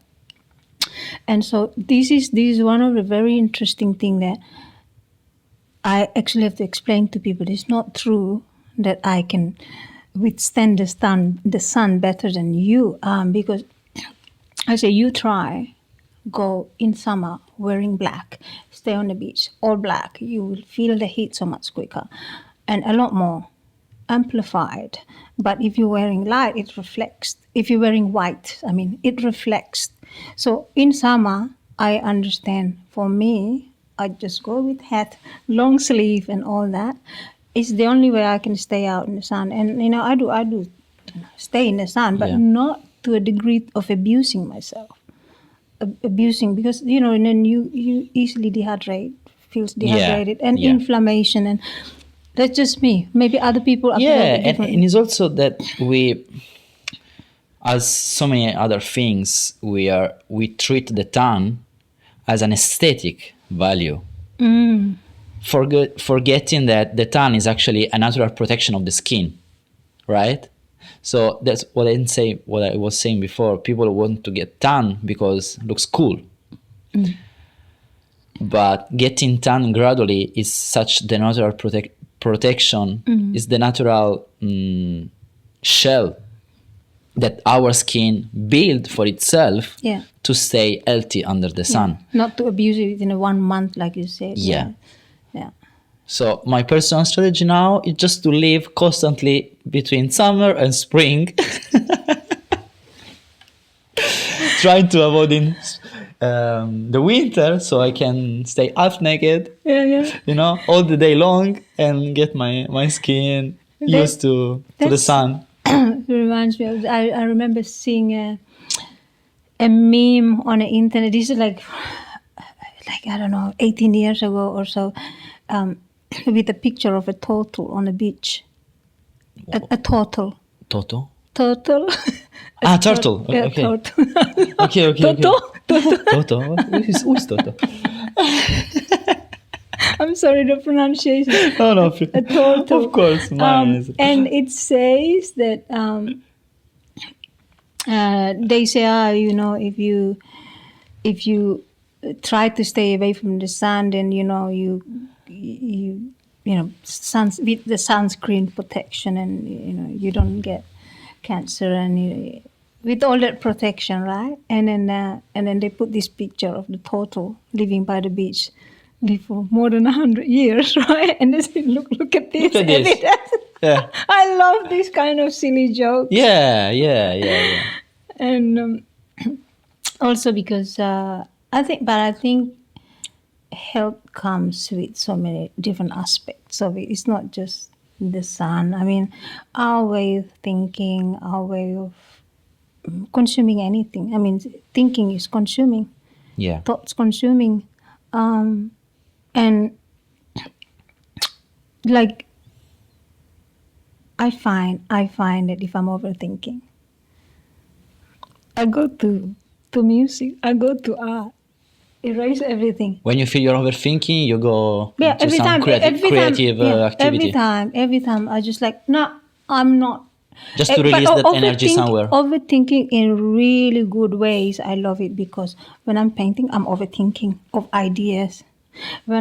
Even when I'm playing something, an instrument, like my head is like this, thinking of ideas. But I could do this beat, or I wonder if I try this one on a piano key, like what will work? Just to try, just to always experimenting. The process of experimenting is so enriching. And I like overthinking in that way. But when there's a negative overthinking, I just train myself to say, no, I'm not going that way, and I'll go straight, pick up a brush, or quickly. That's why I have things like this just lying around, or pick up a guitar or something. Even if I don't play professionally, I don't. But I also have really good friends that when sometimes I don't have the confidence to think, I don't play very well. But they say, don't underestimate yourself. When you have support of friends like that who are professional guitarists or professional musicians, they say, don't underestimate yourself. And you realize nobody underestimates you but you. So you become the hardest critic to yourself. This is the exact reason why I bought this djembe. Yeah. Because last week I was already looking around to buy one because I get so much fun playing djembe, but I don't have a proper technique. I just go there intuitively, and do what I feel. Same with me. But I find it like really, really good for me. I really like it. So I was looking around, but I was not really sure about it. And at some point we were talking about jamming and this kind of stuff in our group chat with friends. And someone told me, someone say, we are missing some musicians now in our group, because Charles left, and Franco left, and they said, now we have just Danny, Ermir, and Stefano who play. Say, wow. No, there's more if you want to. No, but the thing was, oh wow, I said I'm surprised that you are considering me a musician because I'm not a musician, And they say, of course you are. You're a percussionist. And it was the first time in my life, I know I'm not a percussionist. I'm learning. I'm enthusiastic about it. And I say, thanks. I wish to be, but this is giving me so much more confidence to go ahead with this because it's so cool that I don't consider myself a musician, but you see as a musician. And also like Danny, for example, who grew up in a family with music. Yes. He's a polyinstrumentist, right? He say, of course you are good. Fuck, we played in a van the other day under the rain, and you were playing on an inverter, and we were having so much fun. You were playing on an inverter, because it was the only things available around me to play, to beat, Yeah. And we were having so much fun. We were playing with 2 guitars and an inverter. And I say, thanks, man. I usually consider myself a confident person, but this is show me where is my lack of confidence. And now you give me such a power to believe in myself in something that I never believed, So then I go ahead and say, okay, I want to own a drum. I want to have my own drum to see where what I can reach, what I can achieve having my own instrument. This is my first personal instrument. This is the first instrument I ever bought for me in my life. Wow. And it's going to be special for this. It's going to be more instruments in the future. I hope so. Yes, you but will, yeah, you will. Yeah. What was the thing when you were a child? Okay, I'm just going to try to give an example because it's sometimes rephrasing the question or like composing a question is a little bit more complicated for me. So when I was a child, I never was aware of what I'm capable, what I'm going to be capable of in terms of music. But I remember looking at Sunday schools, theater performance. And I knew, like, I love it. That's my And thing. I imagined myself on it. And then a year later, they put me through it. This acting thing. And, but you imagine, But then, it doesn't stay in my head, like it doesn't, as in, I didn't think of it in a long term that how much I love it, how much absolutely I love it. And then in my adult life, since I practice music, one of the memory that comes back into my mind was being little. I don't know how old I was, but it was so all that I remember that since I started speaking. I would wake up every morning, get on top of a tree. There's trees in my home, and they bounce. You can sit on the smallest branch, and they don't easily snap because they're very Flexible? bouncy, very bouncy, and you just bounce as much as you like. And I was making up lyric and singing, making up. And I remember my mom, because my mother was singing, always singing in a public for the public. Okay. And so I see that a lot. And my brother, my oldest brother, was always also singing in front of other people. And it's not a question of confidence. In my place, you wake up singing, you go to bed singing. Beautiful. It's everyone's way of life when I was growing up. So it wasn't about questioning your self-esteem or whether you're confident enough to do that. It's just the culture, the tradition. So you only when I came to the Western culture that is like, if you have to be so good enough to be singing and that sort of stuff. Yeah. And whoa, that's You have really to be good enough before to that's allow stuff, yourself to go into that. plays around with my fragility, my sense of self. And so then when I start practicing art in terms of audio, singing, performing, and all that, playing the instrument, I also remember like always I never sit and my hands not touching anything. Always like this could be a cup, and I'm like Same. I'm always playing something on. always Because keep my focus on, actually. Yeah. Sometimes someone is talking and I hear the rhythm in their voice. They're just normal talking, but because let's say you're talking in Swedish.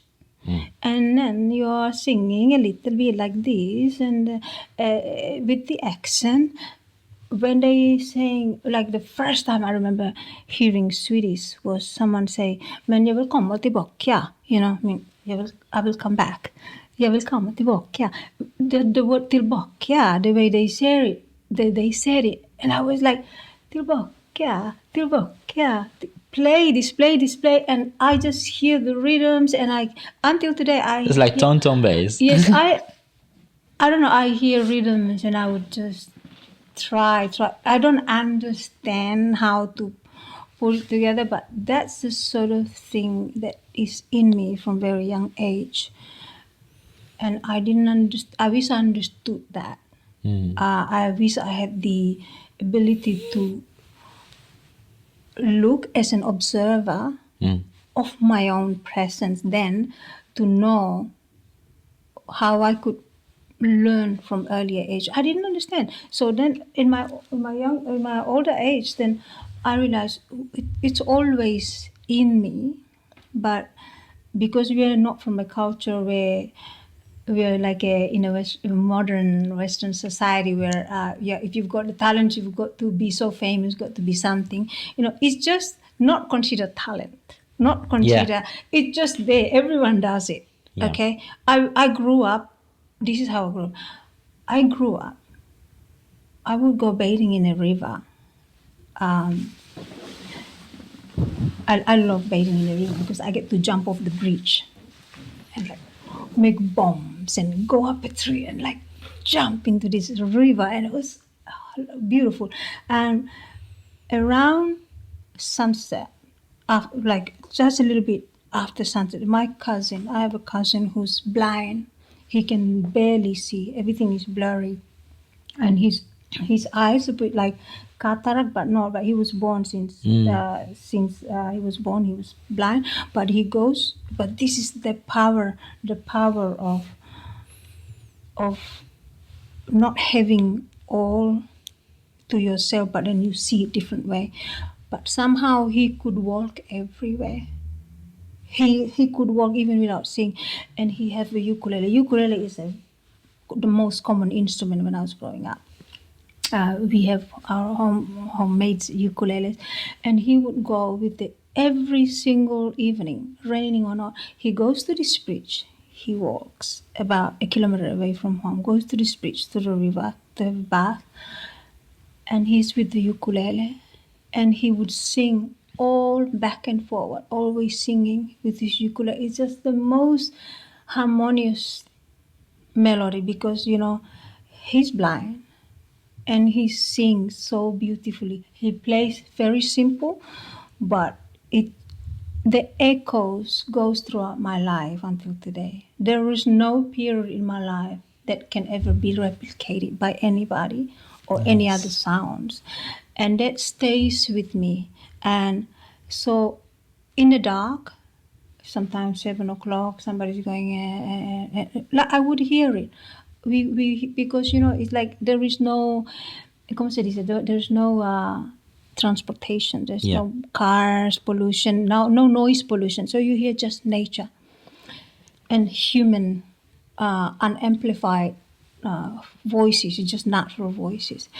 And so I just hear him singing. So people just get serenaded. They're bathing in the river, finish their bathing, and he's there. He's still singing, and he stay for a few hours. After he take a bath, he stay, and then he sings by the bridge. It's nothing like that anywhere I've ever experienced. So beautiful. Yeah, but one other thing is that every morning I wake up, depending on where I am on the island. Because I get to move around. Sorry, I don't know which island you're talking about. Can you tell me? Savu, Savu. Okay. So I wake up, because they harvest. They're of Indian origin. So these men, sometimes women, they harvest the palm trees. They make sugar out of it. In the morning, you'd be like, so let's say it's like maybe 100, 200 meters apart. Sometimes it's just 50 meters apart. Two different properties with two different families living nearby. Or maybe they don't live nearby, but they're harvesting the palm trees in two different, like 50 meters apart. And both these men are singing two different songs, their own songs, on top of a palm tree. They climb. While they're climbing, they sing. They get to the top, they sing. They come down, they sing. So they get to the top with the ukulele? No. Just singing? Yeah, with the buckets that they make from the palm leaves. Okay. And they go up, they're singing. Whether you're religious or you're secular, they're always singing.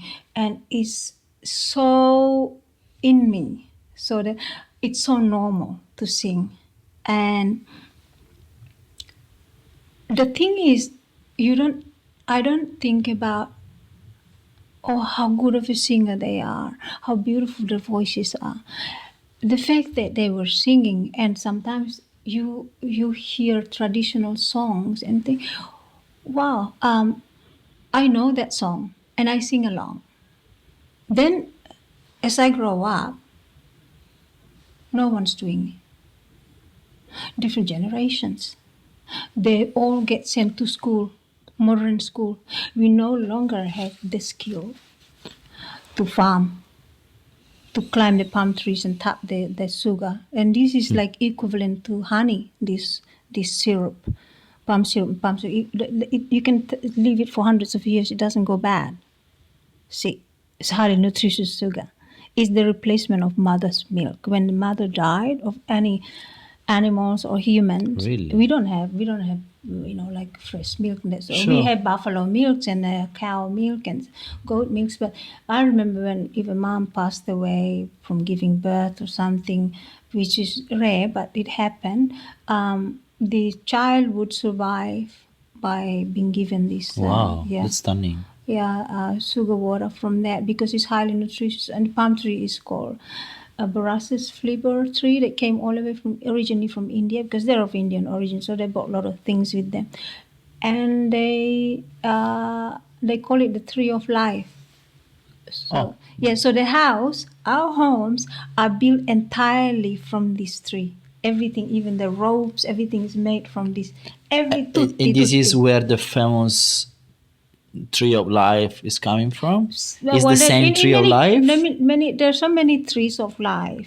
There's so many. There's the banyan tree called the tree of life. This is also from India. This is palm tree. And so, I mean, there's three different tree. No, the tree of life, the spiritual one is really different. It's a different one. See, so like things like that, right? What I meant. Sorry, such a long story, but what I meant to ask you was, do you remember things from childhood like that you knew it was in you, but looking back at it as an adult, it take that long for you to realize, wow, that was a big part of me, but I've forgotten because I was busy growing into society. Good question. Did you ever? I'm unprepared to this question. Me too. I'm unprepared, but I was not even imagining that you were adding here, to ask me this. Because I mean, this is the thing that why I don't map. I don't have a map conversation or questions with the episode because of this sort of thing, I mean, I didn't think of asking you that just because something from my childhood where I was recognize me that I still recognize some as part of me. See, in terms of art, is this the question? Yeah. In terms of art, because you practice art now, music. You're getting into music. You draw. I mean, yes, there is the Italian old culture which is so arty, and it's like even now, a lot of great sculptors from Italy, and it'll be interesting to.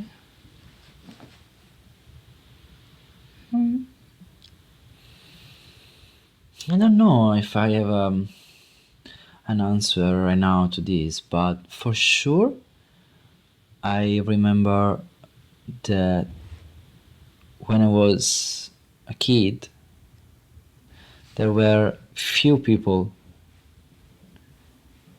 My mom was one of them, but there were some well-recognized artists in my town that now they are part of the history of my town, of my province, and they written famous book and stuff. They were friend of my family and of my grandparents. I remember there were I remember a man in particular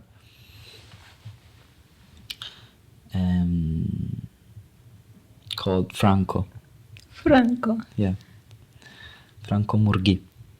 Franco Murghi. Murghi. Yeah, it's not his original name, but it was kind of given name from like a stage name. Like a stage name. Murghi it's coming from a particular idioma we have in some town of my province. It's not everywhere. Anyway, this man was one of the biggest and recognized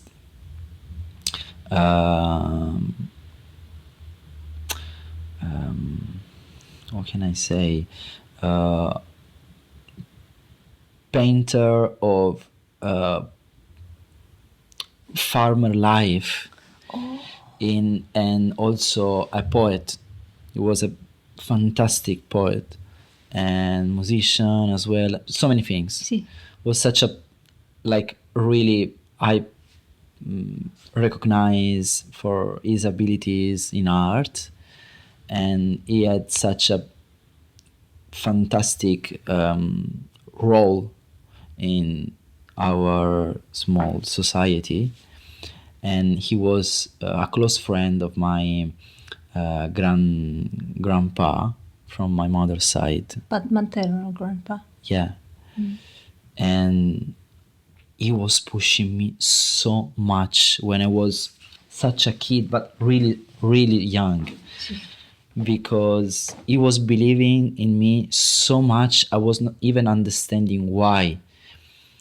And he was talking about me many times with my grandpa. You should push him, you should, because he has something and blah blah. And I have such blurry memory of him, but I remember him as one of the first person that was believing in me and pushing me to do art, because he saw something in me and he was constantly pushing me to do something, inviting me to stay with him. He's been such a important figure in my childhood, I think. But I'm talking about when I was really young, really young. Yeah. Like I'm talking about when I was really young. like I don't know, less than 10 years old. Ah, see. Really young. Yeah. Yeah. So I don't know if I replied to your question. Actually. No, close. I mean, that's very alike, because I only live in my. So this is for sure a good memory about this, and for sure I felt myself more. I felt a better intuition for visual arts, which I never studied actually, and I always being very lazy to practice. Sometimes when someone asks me, how long does it take to become a tattoo artist? I don't know what to reply, because I feel guilty, because no, really, because I learn everything by myself, as a lot of tattoo artists, but I never had a proper teacher. And you are always been drawing. Not really. I was born lucky, for sure. I was born with a good hand, for sure. But I always been a lazy cunt with this, I never had some regular practice to drawing and stuff, because I was just saying to myself, I can do that. I don't need to practice. I can do that. You know it by nature. Yeah. Now I would love to have some study behind me, because now I recognize my limit, because now I'm into this industry and I can see who has some studies behind it, who has some well-built technique about drawing. But this is also strength, because sometimes when someone asks me some advice to start tattooing, I always say, you don't need to be a great drawer to be a great tattooer. Especially nowadays with the technologies we have and the amazing tools we have. It's way easier than the past to get into this world. And it's stunning how we can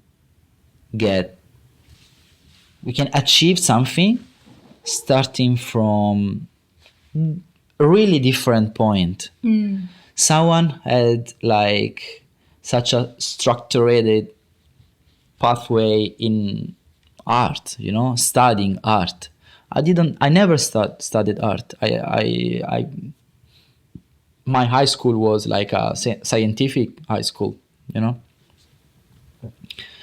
Yeah, I always been good in drawing. I always been the one making the drawing for all the rest of the class and showing to the professor the drawing as they was not mine. No, they was like just faking. I was See. working for everyone, not for everyone, but like yes. I was making my draw, and at least for 5 or 6 other people in my class that were not really good Yes. drawing, and I was helping them.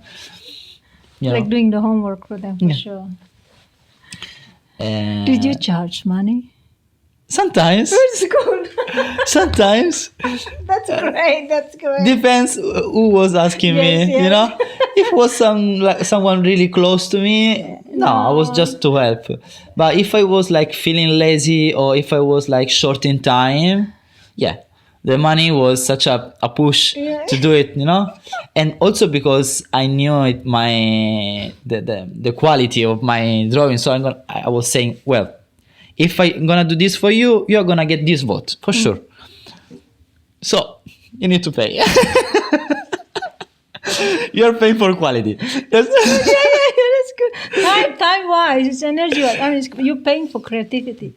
And they say, fair enough, that's true. We know it's true. So okay, how much you want? So funny. But then after a while, I developed my method to See. being way faster because in my home there was a beautiful crystal table, Yeah. completely transparent. See. You know, so then I kind of automatized Yeah. the process Right. using this crystal table with a light behind, you know. So I become so fast to do the the draw. For me and for everyone who was asking me to draw, you know. And they don't have to know. No. Yeah, and at some point our art teacher Yeah. started to get that there was something Something's not something right. wrong and The style is the same. yeah, and she started to punish me with votes. Oh, okay. What's Because the she- punishment? Well, just don't give me the maximum See. because she was used to give me the maximum vote on my drawing. Oh. She was used to um,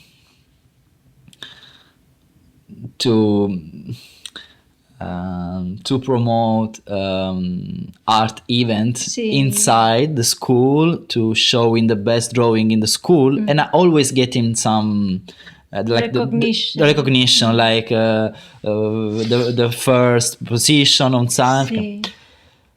And I was always having the maximum in the final.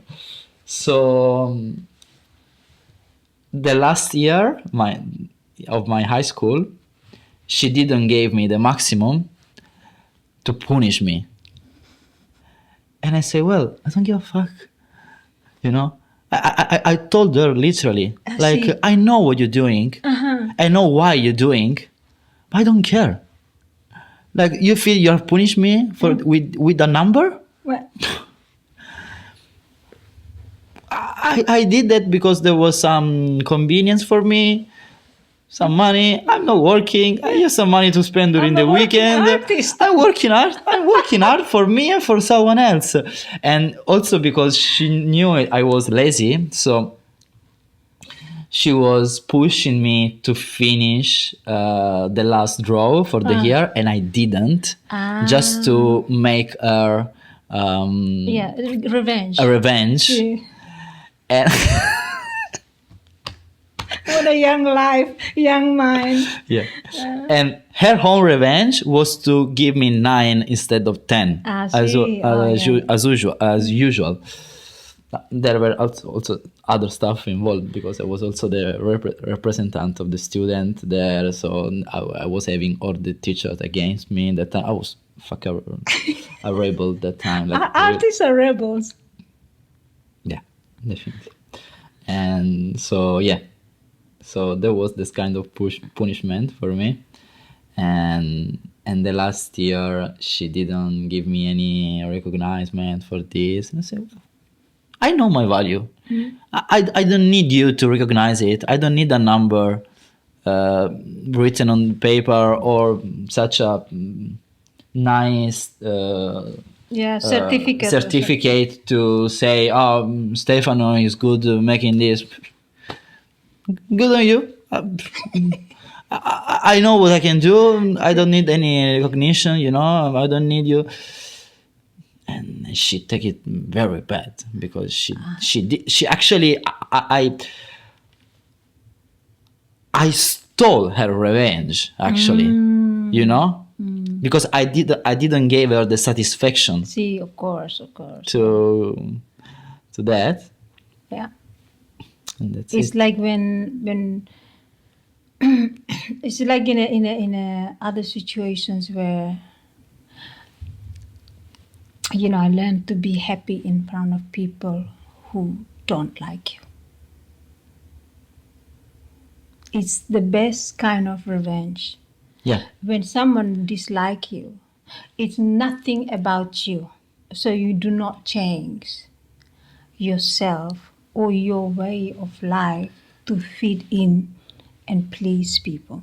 yeah, So you have to always choose joy. And so that's where you have to always just dance, smile, practice. Go on and don't give them that luxury yeah, of power to think they have control over your mood, over how you choose to be. It's never their part to play. yeah. It's- Because she was trying to show to someone that there was some merit of her to help me as student with that level. Yeah. I was 100% my. It's like the power of I'm a great teacher. Yeah, but she was teaching nothing. She was just guiding us to See. make something, which is okay, See, but also try to getting advance of that. So when I get that, I stop. Say, Yeah. okay, I start this drawing, but I'm not gonna finish it it's because really- like that, it's gonna be my unfinished work. you If have you finish, it's gonna be the finished work of your student. Like this is gonna be just my unfinished work. That's it. the Nothing power- more. Power to stand for yourself. That's really good. Well, how old were you then? Sorry? How old were you then to be able to know the power that you have? I was 18, Wow, that's great. 19, That's great. That's great. 19. Yeah. Oh, you know what? Do you think that older generations teacher? I find from experience, I don't do well in schools, and I consider myself never been to school. Okay. I didn't go to school. They put me through school. It was voluntarily, or in my generation, it was voluntarily to go to school, and I actually wanted to go, and I did really well for a period of time, and then suddenly it's so boring, and I just became so disinterested, absolutely disinterested, and I think what I realized even back then that I didn't like being told what to do. That's what I realized then, and they were always telling you what to do. To learn this way, to learn that way. This is like the method that that's the method everyone must follow, the formula everyone must follow. And it has never sit well with me in anything in life. And basically they're not, back then that's all I know, that like I thought it was me who is not good at following orders. But in my adult life, I realized the fact that those teachers in that generation, they were trained to dictate. They were not equipped with the communication skill. So there's a huge difference. They were not trained to have the great skill to pass on information or to communicate with people who are way younger than them. They only know how to dictate, and that's probably how they learned as well. And it never sits well with anybody. Yeah. And so I think school system has to be, restructured or something, reorganized. Completely. Anyway, it's just too. Completely. Yeah, and so this power of self Self-determination, we can say. What? Self-determination. Yeah, self-determination, but also recognize something about yourself. Yeah. That it's, like you say, it's going to be my art and it's going to remain unfinished. If it's finished, it will be yours, not mine. Yeah. To know that no one can alter your mindset unless it's you. No one can alter the path of your life unless it's you. And people have, because we are influenced by opinions. People's gonna like her opinion of you should be like this, like that. Her way of depicting you, basically, or other people. Then if you see it, some people see it from very young age, that it's never gonna be like that. It. Like some things I feel like the way my parents are or had been, yeah, they have influence. They try to influence you, but at the same time, I know like it fits for you. Yeah. But for me, I live completely different lives. I went and remove myself from this sort of situation, from this kind of habits, tradition, and explore different cultures, different many things, and I realize it works very differently for me.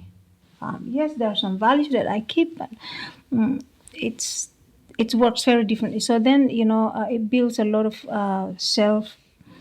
You become very astute to know, like have the skill, on how to manage yourself. Yourself, not anybody. You don't want to manage anybody. As an artist, I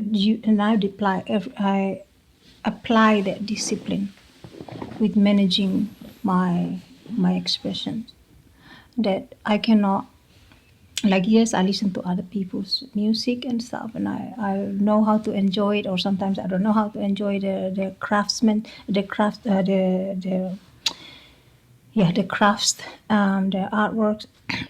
But also I realize that even if I go and learn techniques, right, from an artist, how to paint, I just know that I cannot replicate their skill. I don't know Strictly, how to. yeah. I cannot do it. Of course, you're gonna find your own I way can to only, use and I the have technique. never learned how to paint any verse, but I really realized that I have to find my way. So then I realized that when you find your own way, it becomes just your thing, Yeah. not replicated by anybody else, because it's the techniques, also the emotion that you are translating into it is so different to everybody else's, of course. So, with music, what other instrument would you like to explore other than the djembe? We're starting with the djembe. Yeah. Well, when I was 11, in the middle school, I studied guitar. Ooh la la. For 3 years in the school. That's cool. And the teacher was really good. But I never felt it right for me. Oh, theater. No, guitar. Theater is another. It's another thing that I'm interested in. Actually, I always been really interested in acting, but I never had the chance, or I never probably allowed myself to try. Probably the time will come. I don't know. Yeah. But yeah, I always been dreaming somehow to be an actor. So, no, I don't know. It's a great dream. If it's gonna happen, I don't know. But yeah, after that year studying guitar in the school, I judged myself as not good with playing instrument. But then through the years, I realized that I was constantly hitting something to tapping. So I want something properly to tap, no? So this is how I started to go to the Brunswick drum circle, and after a while I borrow a djembe from a friend of mine from Chao, and it became a fixed appointment. It became a fixed appointment, and I did it for many times, and I started to wait for it. And at some point, Chao left, so I was without my djembe to play, and I was missing it. Of course. And then I say, no, I want my own. And then I start to come here to your place, Jen, and there was the instrument I was playing. Also because I don't have a preparation to play any other instrument, you know, which is less intuitive than a drum, you know, because if you are not like really talented, you can't just grab a guitar and play. Oh yeah. Right? Some people can. Yeah, some people. But some lucky people, some lucky people have that amazing talent to figure out how to play an instrument just playing, you know. That's not me for sure, but that's not impossible. Mean that doesn't mean that I can play something and having fun doing it, you know. So yeah, now I want to just.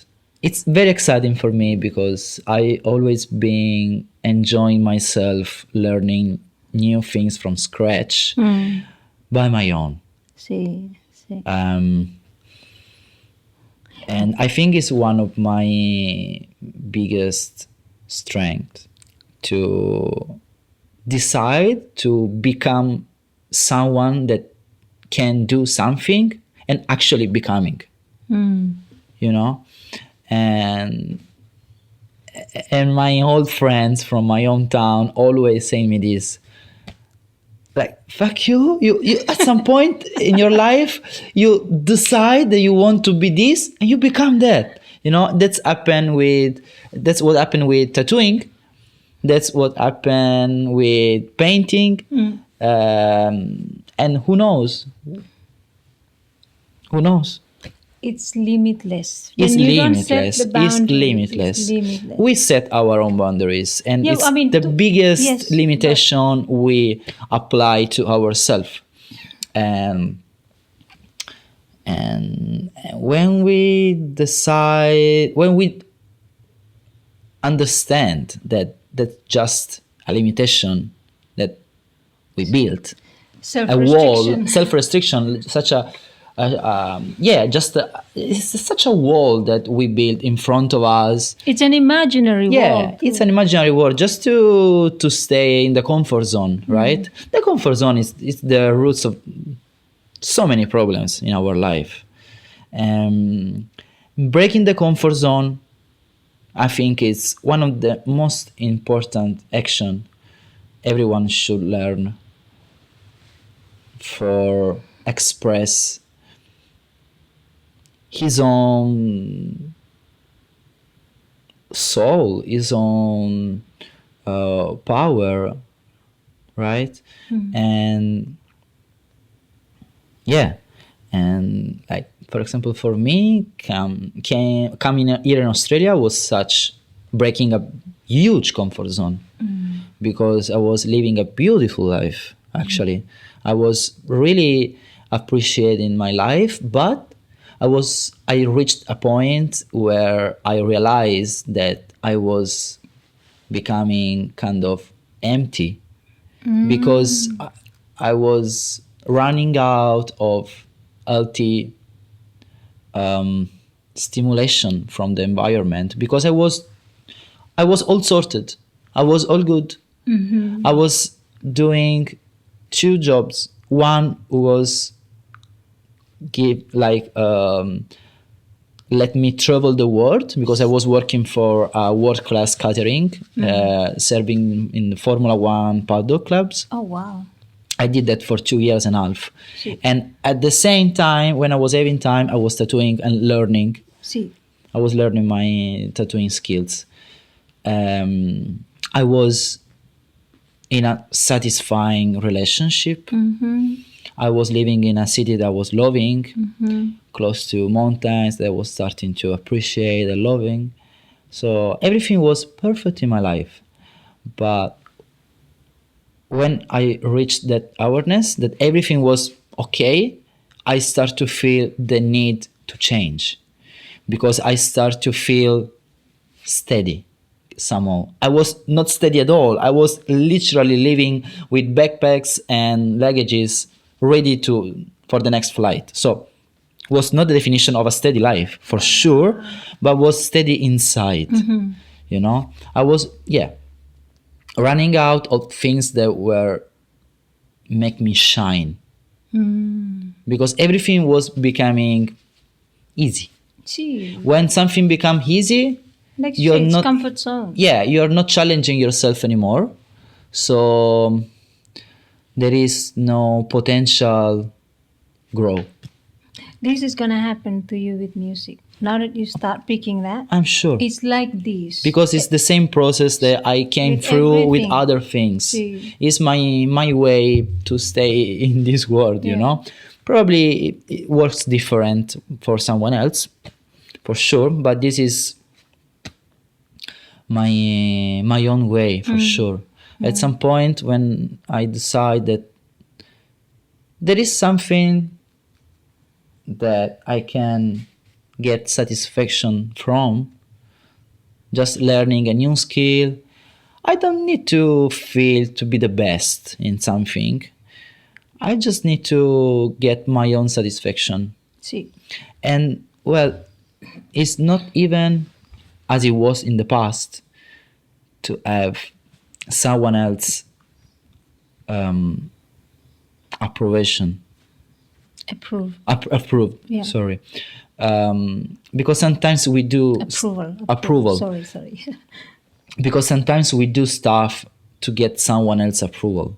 Oh yeah, I mean we are trained by that with teaching. You know, with the school, like you say. Yes. The teacher Yeah. has to We approve grow up the quality. See, waiting for the approval, see. for the vote, for a word What society who consider can good. classify us in some categories, in some, I don't know even what, you know. So yeah, if I see something that I know I can be good with, good for me, not See. good for someone else, just good for me, I just do it. And now I can recognize this pattern in me. And yeah, How long have you been doing the tattoo? Being a tattoo artist by now? When I did you start? I start using the first tattoo machine 6 years ago. Right, d'accord. Cause What was the first experience like? I mean, you have to, put the needles on somebody's skin. no, I didn't start from real skin. No. Oh, see, okay. No. I start drawing some poetries I see. on an orange. Ah, that's so cool. On an orange. Because I mean, I start from a fake skin, See, but I kind of feel it too easy because it was so regular, flat, and was not that challenge. Well, yeah, it was challenging, of course, but I love to challenge myself strongly, like to push the limit as soon as I can, see. which is not super healthy sometimes, but is what it is. Yeah, you want to advance. I guess that's. Yeah. And so I remember when I was tattooing that orange and I sent to my dad the photo of the poetry tattooed on the orange. And he said, oh, it's cool, keep going. No? And yeah, and I started thanks to a friend, because at that time I was already working tattooing bodies, but with henna and jaguar mostly. Pardon? What's the other one? No jaguar. Jaguar, it's another pigment. I see. It's a beautiful, stunning pigment extract from a fruit which grow just in the Amazon forest. Wow. It's beautiful. It's a bit of shame that I abandoned it because it's fantastic and no one still not no one, but it's a medium known just in the henna and jaguar artist community. Oh, I see. It's a liquid. It's not a powder like a henna, because when you make the real and authentic henna, that's a paste made from a powder, which is Lausonia inermis leaves. I know this one. We have it on my island. Perfect. For henna. Just They do the dye. dried and grinded. See. Jaguar, it's a liquid. It's a transparent liquid that reacting with the oxygen become deep blue. Oh, like indigo. Maybe Close to indigo. Oh, see. Really, the tone is a different tone of blue, See. but it's really close to indigo. Wow. At the beginning, I was thinking it was indigo, and I experiment with indigo, but indigo doesn't stain the skin. Oh. Indigo stain just the air, because indigo can stain the keratin.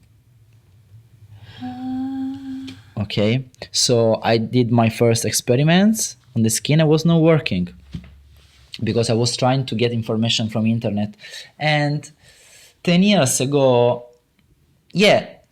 internet was different 10 years ago. Course, yeah. Now it's nothing, takes nothing. But that time I was being a bit of alchemist, experimenting a lot with all these medium and things. And I started just for fun, just again, because I discovered this art, the henna art, thanks to a girl I was dating that time. We just bought a cone of prepared henna and we just get home and I made a hand tattoo for her. Once I made it, I say, wow, I can be good on this. Let me dig deeper in this, and I became an artist. Mm-hmm. Like recognized in Italy. Wow. And I joined also 3 years after. 3 years after European an artist meeting in Budapest. Wow. And there was a master class there. So meeting, henna artist is a huge thing. I wouldn't say huge. Oh, okay. In Byron is big thing. Yeah. There's, like if there was a Shannon market, we would go like every second Sunday of the month. Yeah. And there is a chai tent. Yeah, I saw it. Well, I saw you it. know what? The chai tent is the most fabulous get together with people with henna everywhere, and then we get free henna. Yeah. I had it on my forehead, on my hands. Yeah, but even there. So I don't want to blame it's one. No, it's but okay. It's okay. Even there, they don't use a natural henna. Because I know natural henna. Voila. Yeah.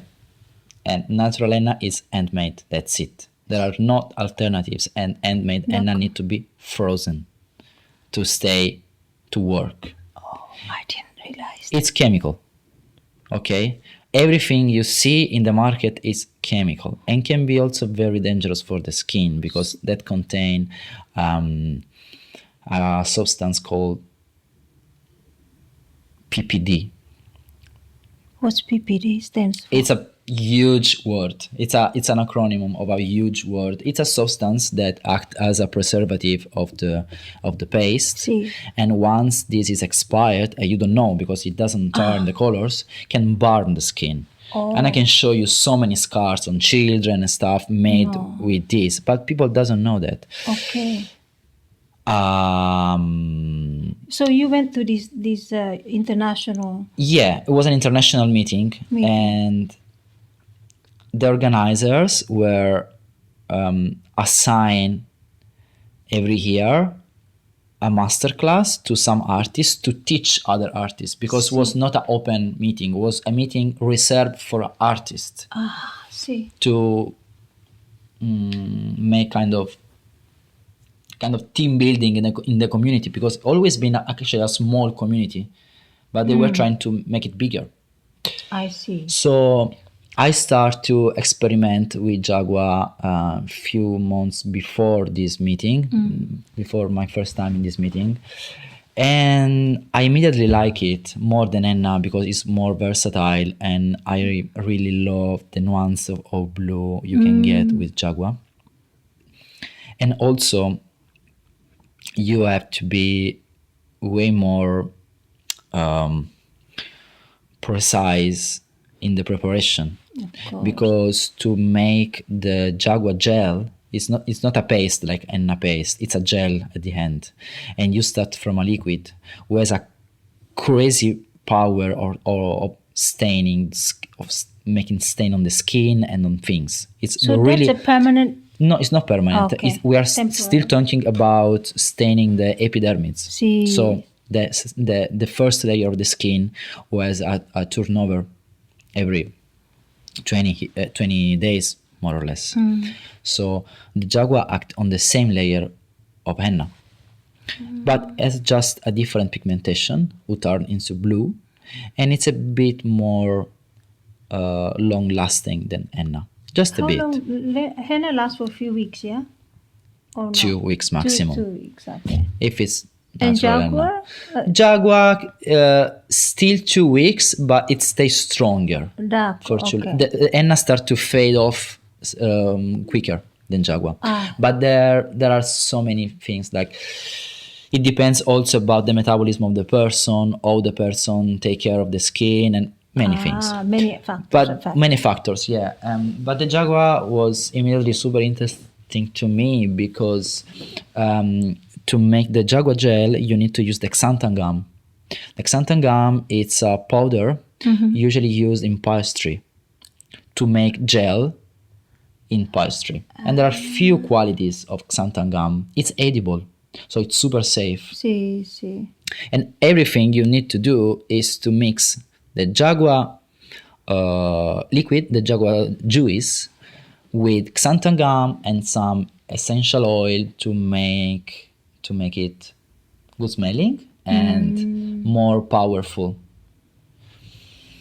And immediately it became my things. And the fun fact is there was the only male in Italy doing this. All the rest of community were women. And when I get in Budapest, I was the only male of the all European community. No way. So you can imagine. Wow. I was such a star, because it was like, Yeah. what? There is a man here? There were all women completely. I was the only man between 50 women. And I was also one of the youngest. Oh, you were the youngest? Almost. Almost. One of the younger ones. Yeah. Almost.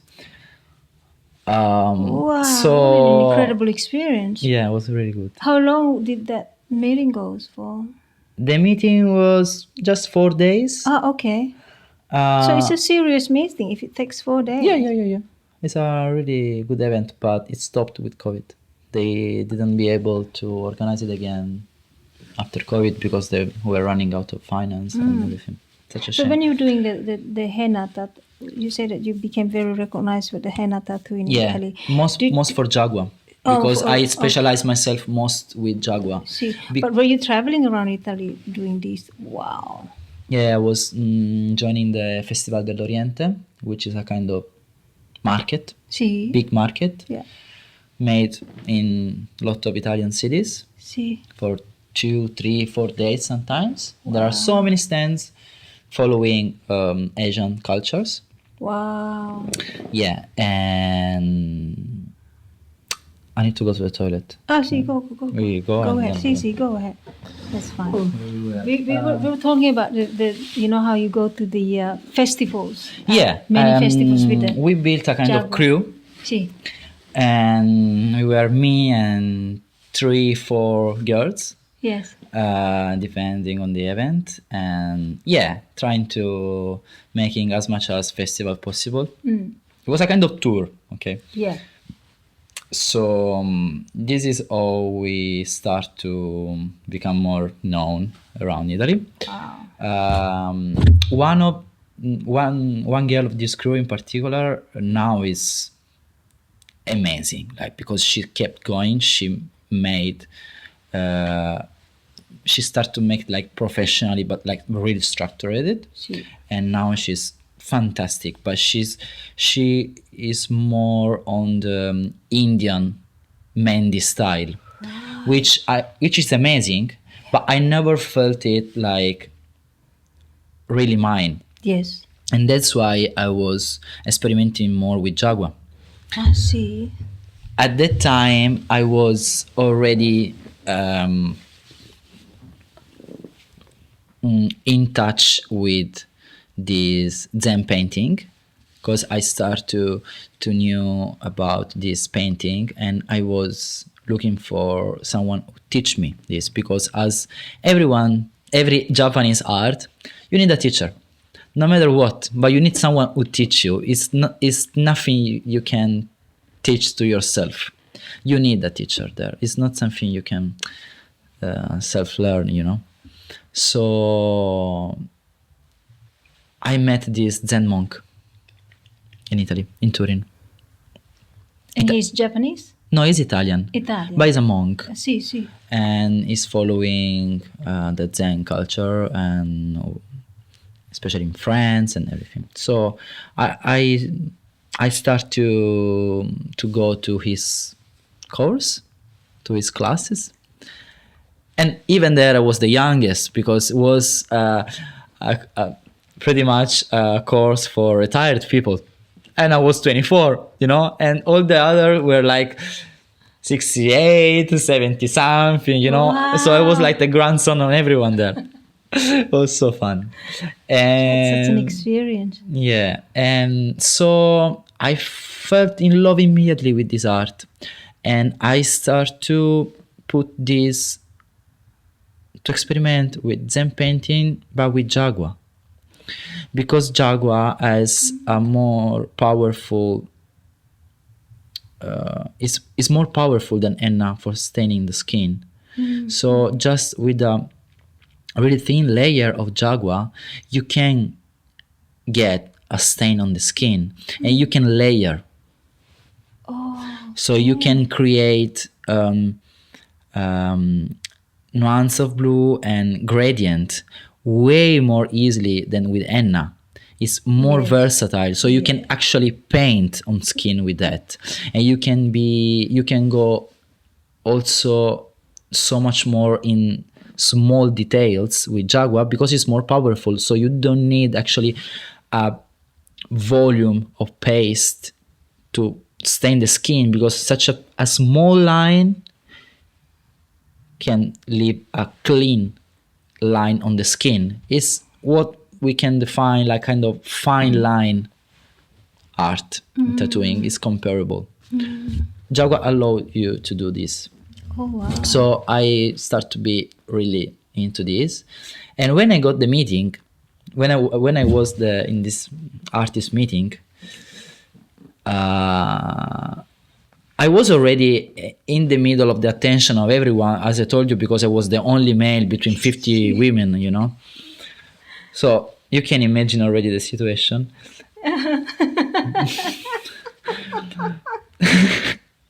Like I can, like girls my imagination stop is me so in the clear. corridors, say, "Oh, you are the one." Yes, I'm the one. Yeah. But when the Jaguar masterclass started, the teacher, who is not with us anymore,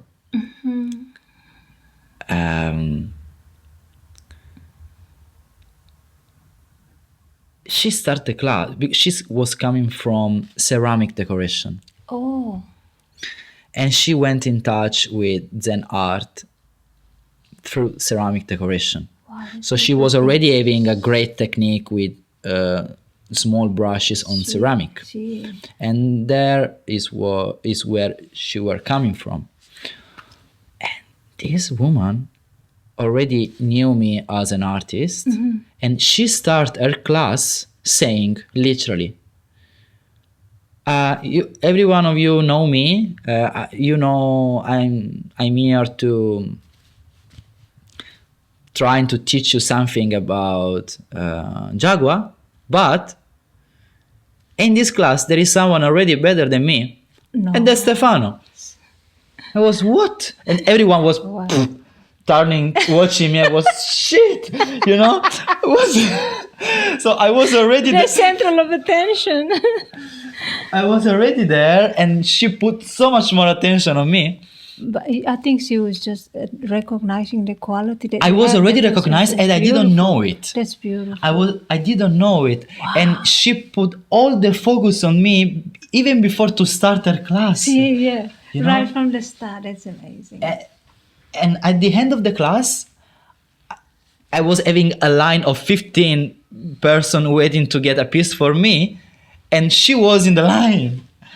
You know, that was amazing. Oh, an experience. And the Jaguar was a really, really fun part of my journey, and also the bridge between temporary tattoo art to permanent tattoo art. Because thanks to Jaguar, I was able to express my skill better than henna.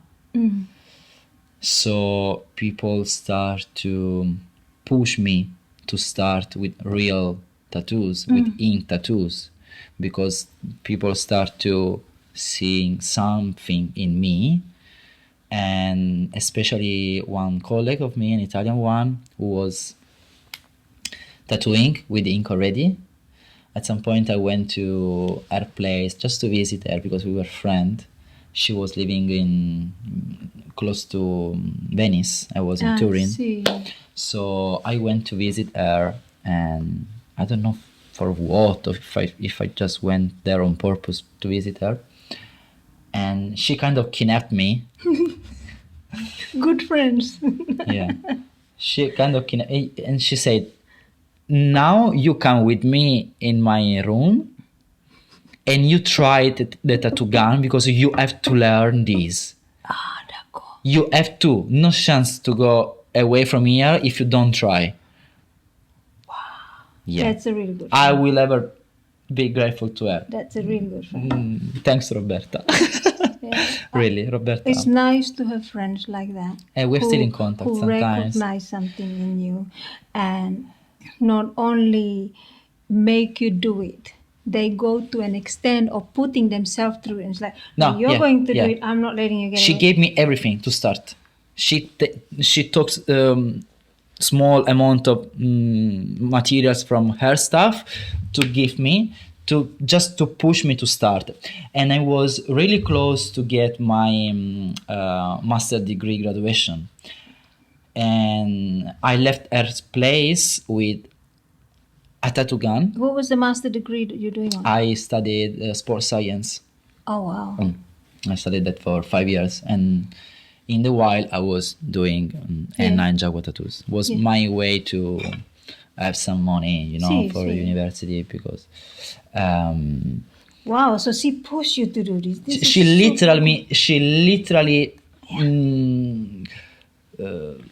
sit me on a chair and said, now you try with me because you have to try. Shut up and try. Yeah. Okay. And how did it result? Was she... It did result that I came back to my home and I chucked the tattoo gun in a drawer because I know myself, and I said, okay, there is a really high probability that if I start this now, I fuck up everything with my graduation. Okay. I'm gonna fuck it up. You were going to focus on one thing at a time. Yeah, because I know that if I start something that I get passionate with, Because you say you. I'm gonna put all my energy there. Yeah. And at that time was kind of July, so Summer. yeah, even summer, and it was that moment that I should start to write my final thesis, we call it in Italy. I don't It's know. assignment. Yeah, but at the end of the graduation, we need to present our own work to a commission, you know, to have the final graduation. We need to show a personal work, you know. D'accord. And I was running late already. You sound like South American. My South American friends like, you have to understand. I always, Francesca, I always need to play on the edge to put my best. I understand it. Sometimes I do. If I have 10 days to do something, easily I start at 2 days away to the limit, because I would like to don't be like that, but it's what I am. It's just your nature. It's my nature. The way how you run best. Imagine my mom blame me so much for this. She's a mom. You know, I literally wrote down my final word for the university on a rock on the sea, because I was not available to staying away from the sea, because it was summer, it was August, and fuck it, I want to enjoy my summer also, no? So I want to lie. Yeah. And so you put the gun away. I put the gun away, and I kind of forget it. Oh. Because after the graduation, it starts a weird period for me, because I realized that I was not in love anymore with that. And it was such a thing to process for me, because I spent 5 years of my life studying that. And at the end of the journey, I realized that was not something that I would be enjoying to do it professionally. And it was a big thing, you know, because I had to go through the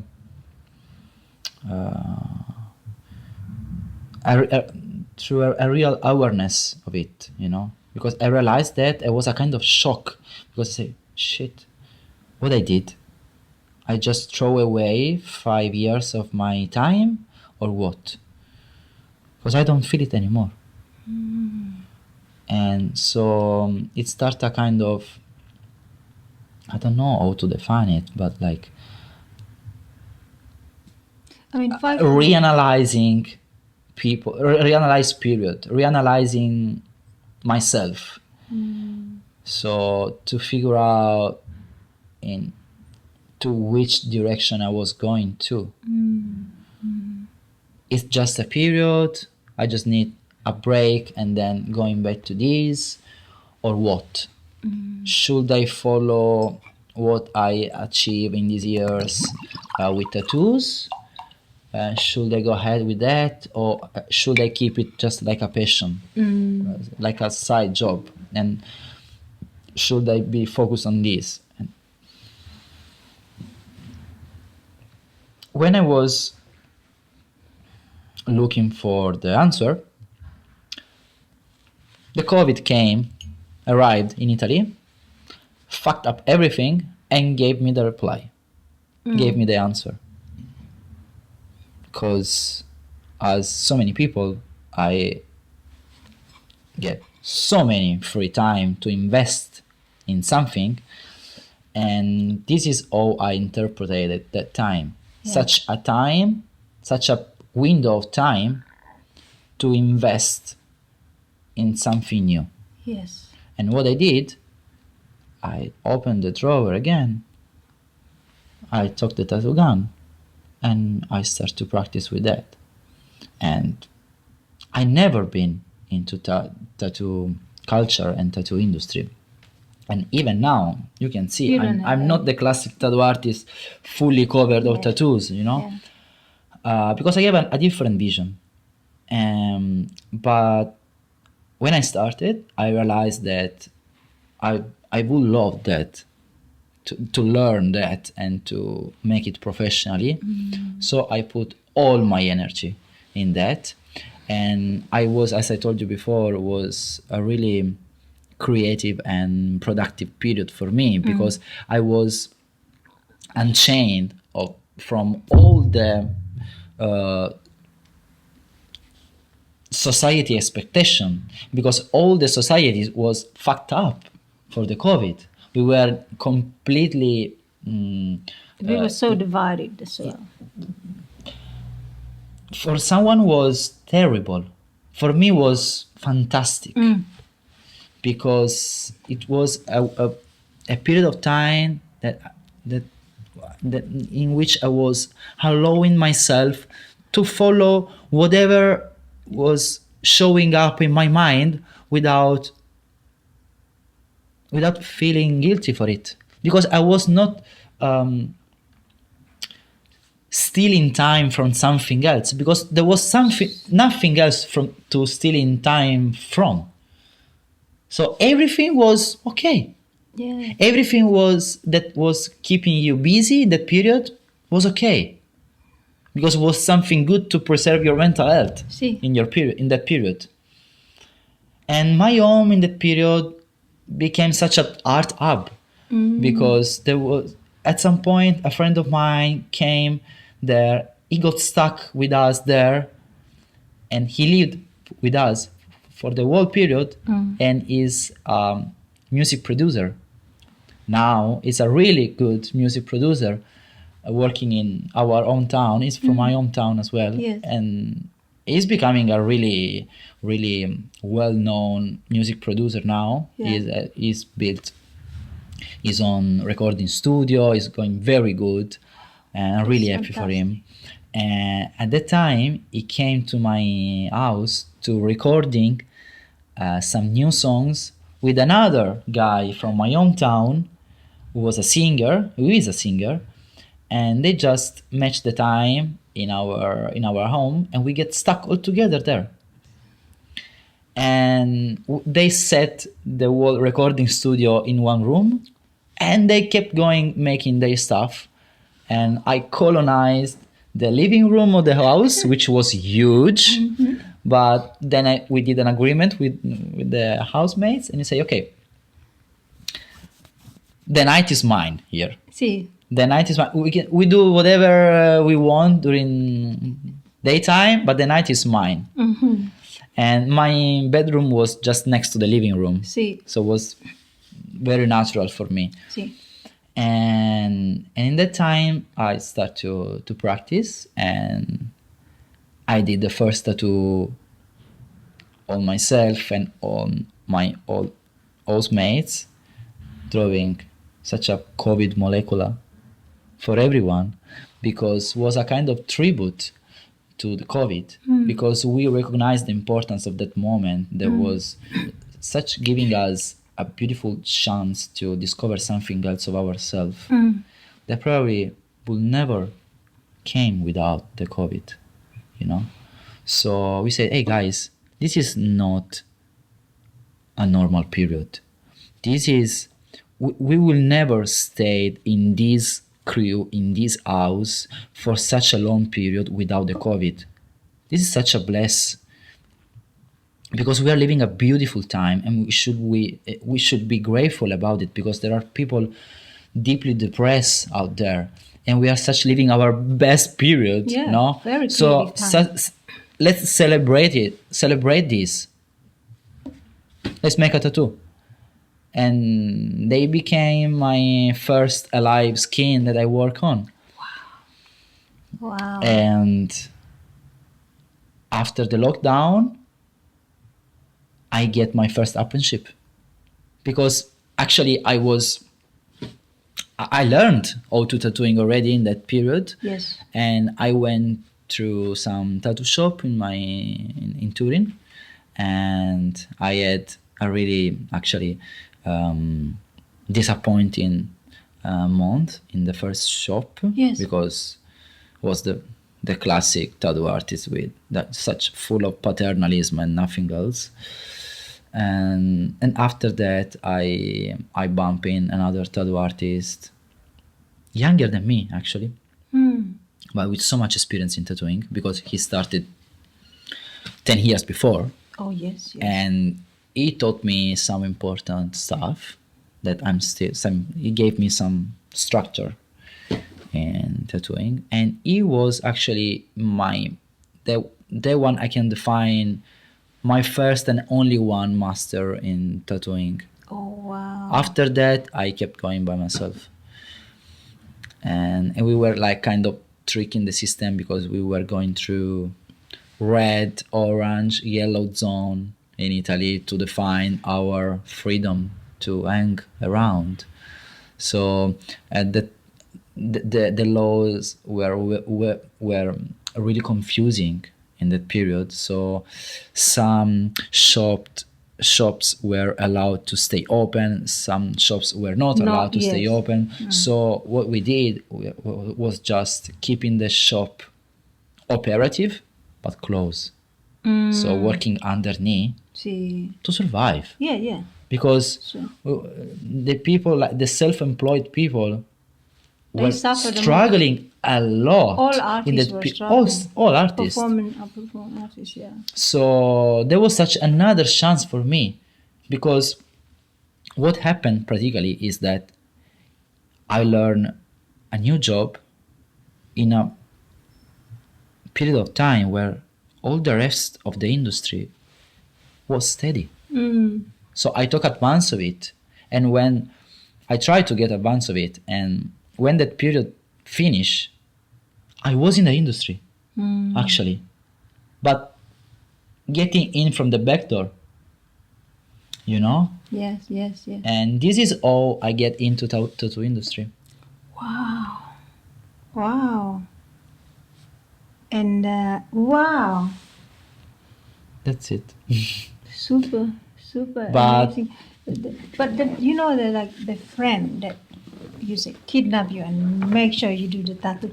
I really love this story because through life, not everyone is gonna applaud and always be supportive of you when you want to advance. And there's one or two people that you just have in your life that they see you advance and they're so happy, and they will not let you stop when you're limiting yourself. They say, no, you're not stopping. I need to see you even more flourished than where you are. And I think we really, like all artists, need someone like this in their life to believe in them and to push them. Yeah, not only to believe them, to see what their qualities are, and also just to know that they're not jealous that you're really good at something, and they actually That's a really important point. They appreciate that skill, and they say, like, there's no room for jealousy. I just want the best to come out. So true, because there is so much jealousy and competition in tattoo industry. Not just tattoo industry. No, yeah, I'm talking about what I know. Yes, exactly, yeah, sure. But yeah, I can imagine, and Correct. especially in Italy. If you want some. Yeah. Carrot juice. Just drink it right from there if you want, up to you. I don't mind. Yes, this is a reality though. Especially in Italy, where we are haters for nature. Haters for nature. We have such a unhealthy way to feel the competition. Oh yeah. In Italy, and I am notice this here even more, because there is not here. Oh, there is. There is, but trust me, way less than in Italy. There is a different mentality. Maybe. At least in tattoo industry. At least in tattoo. Still, I talk about what I know. Right. But this is what I found in my personal experience in Australia. I had two experiences in tattoo shops in Australia, Yeah. and there were two beautiful experiences Oh, that's for great. different aspects, for different reasons. The first one was in Melbourne, my first year. I was psychologically destroyed in that period because it was a new beginning in Australia. course. I broke down recently with my ex-girlfriend, and it was such a shock for me for the modes that we came through the breaking up. And so, as I told you, it was really hard for me. And I was working in hospitality at the beginning because I was already having experience in hospitality. And as you know, it's one of the easiest job Yes. that a backpacker can get in Australia, especially in a big city as Melbourne. So I started in hospitality, but at some point when I start to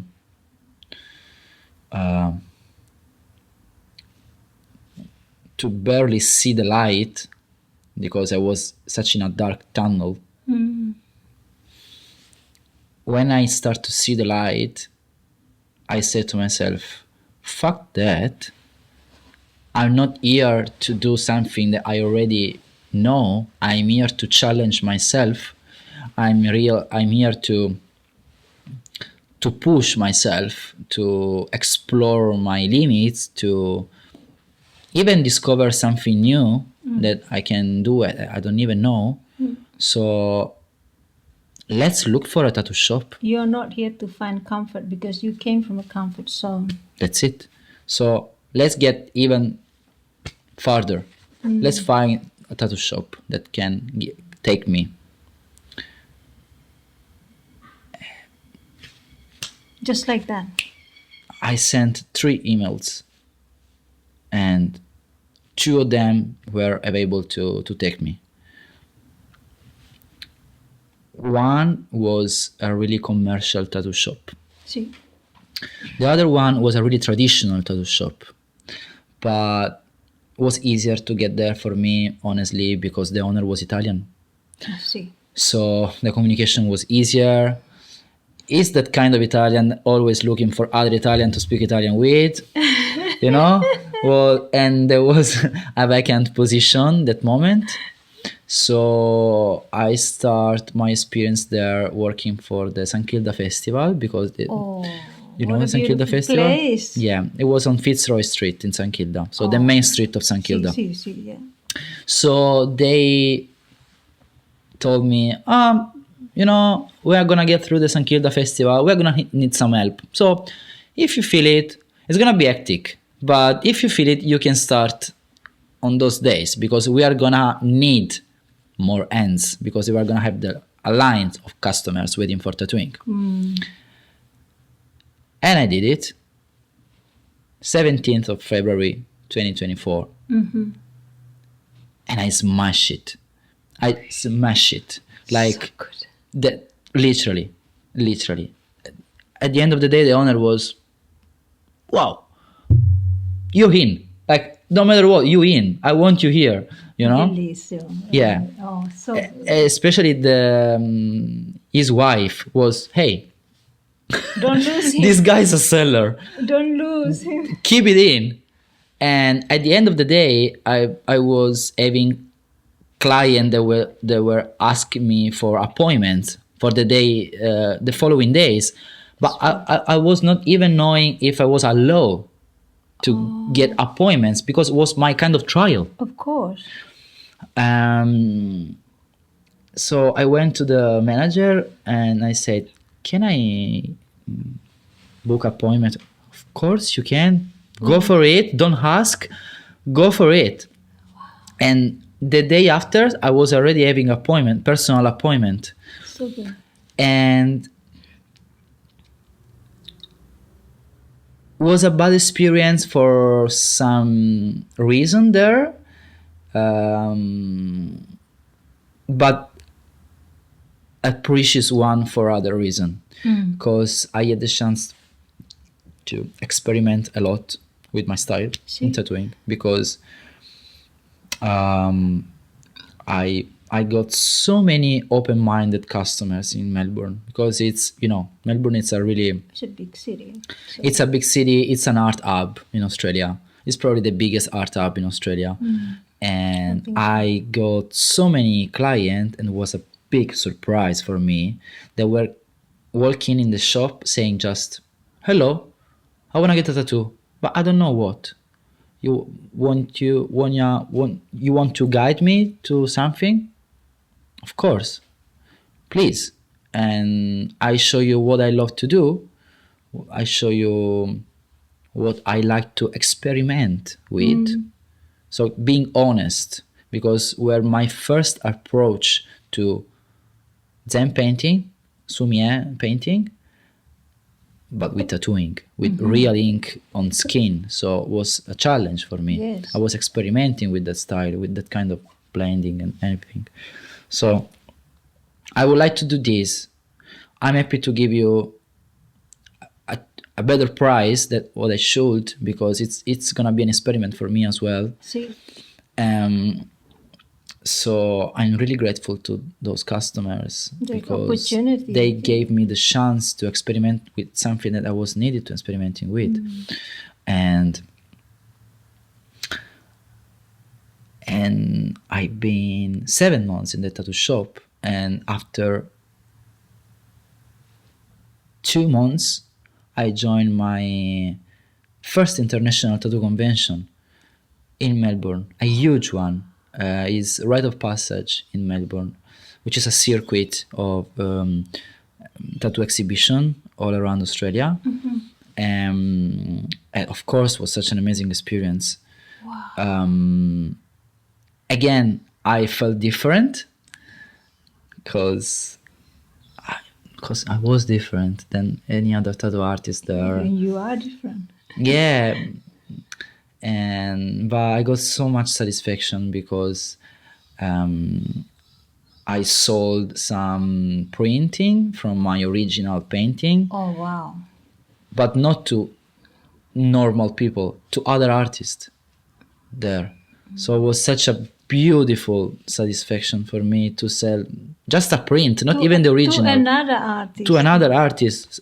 So not because I don't respect the opinion of a common person, but when another artist in the industry come to your stand and say, "Hey man, this is amazing, I want to buy it," it's more. It's a And lot. I was the only one working freehand with brushes in that style in that convention. No, it was not the only one. I was with another artist from Singapore, but with a Chinese heritage. Yes. And in China, this painting, it's such a big culture. I'm kind of stealing that culture from China and Japan. I'm trying to learn from them. Yeah. Well, I And she don't was think it's actually stealing. stealing in a good way, like in Yeah, an artistic yeah. way. See. It's like if some Chinese painter tried to learn Caravaggio technique. This is what I mean. See. So Oriental painting is Different. very different than Western and European painting. So they are such two different worlds. Yes. This is what I mean. And we were the only two there in the convention making this style. And sometimes she was passing by my stand, look at me a bit suspicious. No, what this guy is doing, This is my stuff. Who is this? And I was faking to don't see her, because I saw her face. I said,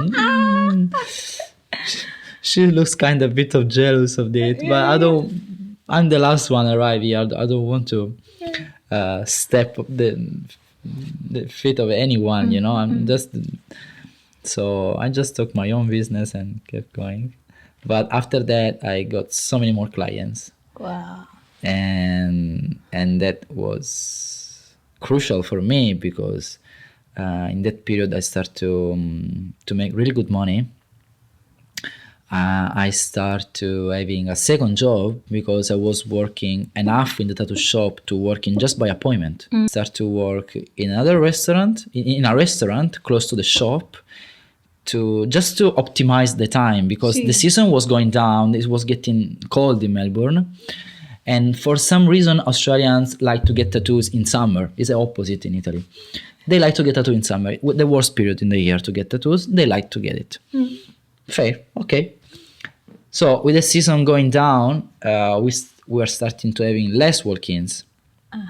So much time wasting in the shop just waiting for walk-ins. So no, this is not gonna work for me. Yes. I'm gonna optimize the time. So I start to work in a restaurant close by the shop, and working in the shop just by appointment. Then in that restaurant, they were not able anymore to give me enough hours. So I'll say, okay, let's push a bit more.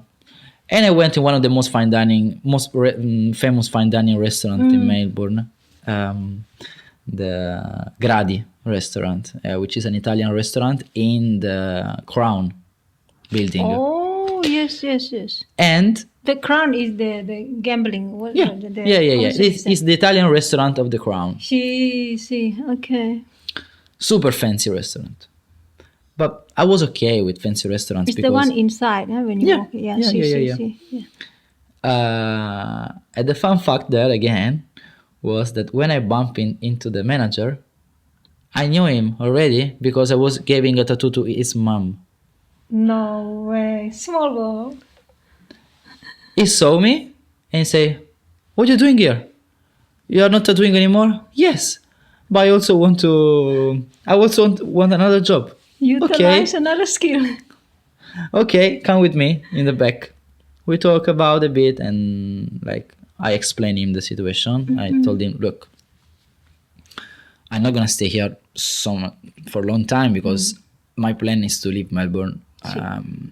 I just bought a van, my current house still, and I was looking for money to fix it and to getting ready for the road.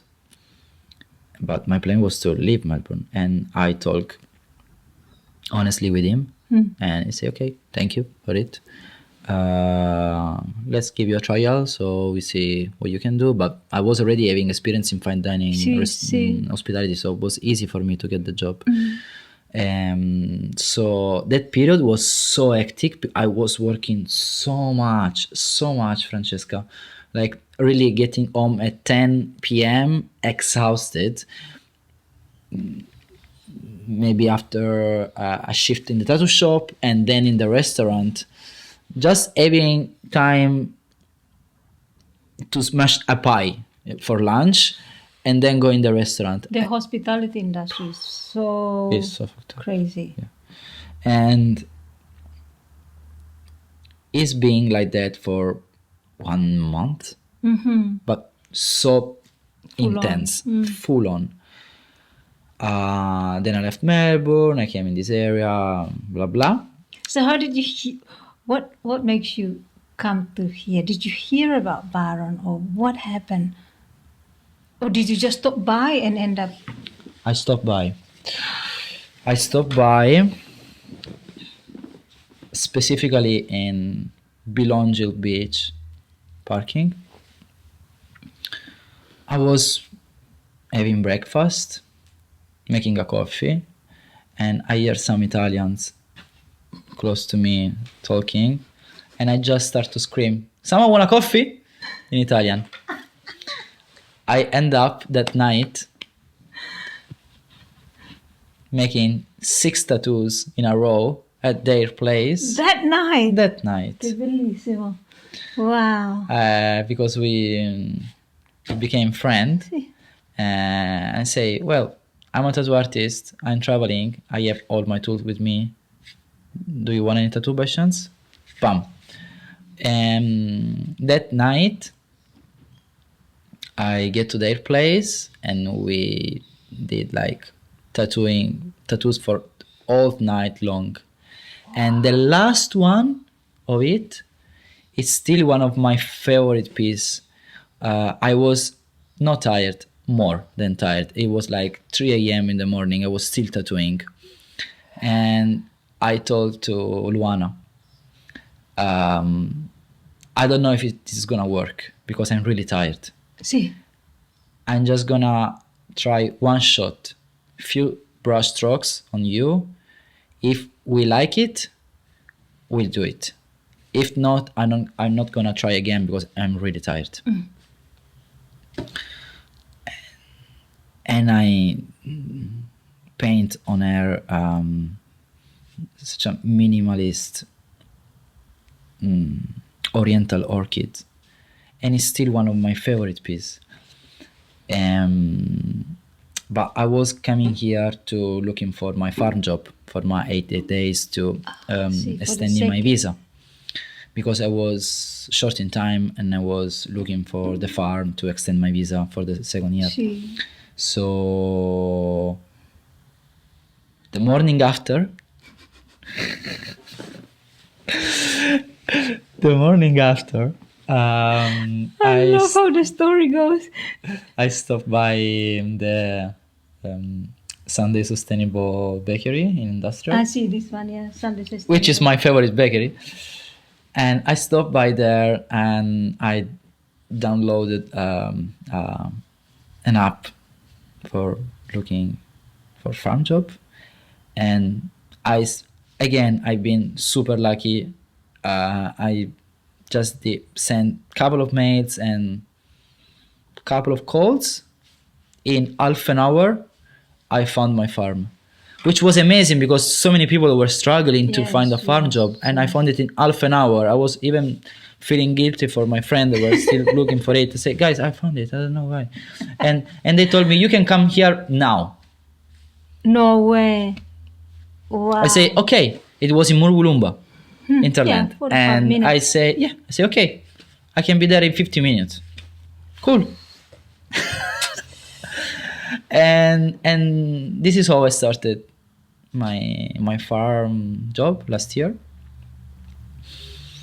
It was a beautiful period. I kind of reborn there because it was a beautiful place, a beautiful area, and I was getting Byron during the weekend. Sì. At the end of that period, I was just having 1 month still of visa, and I just enjoyed Byron. Sì.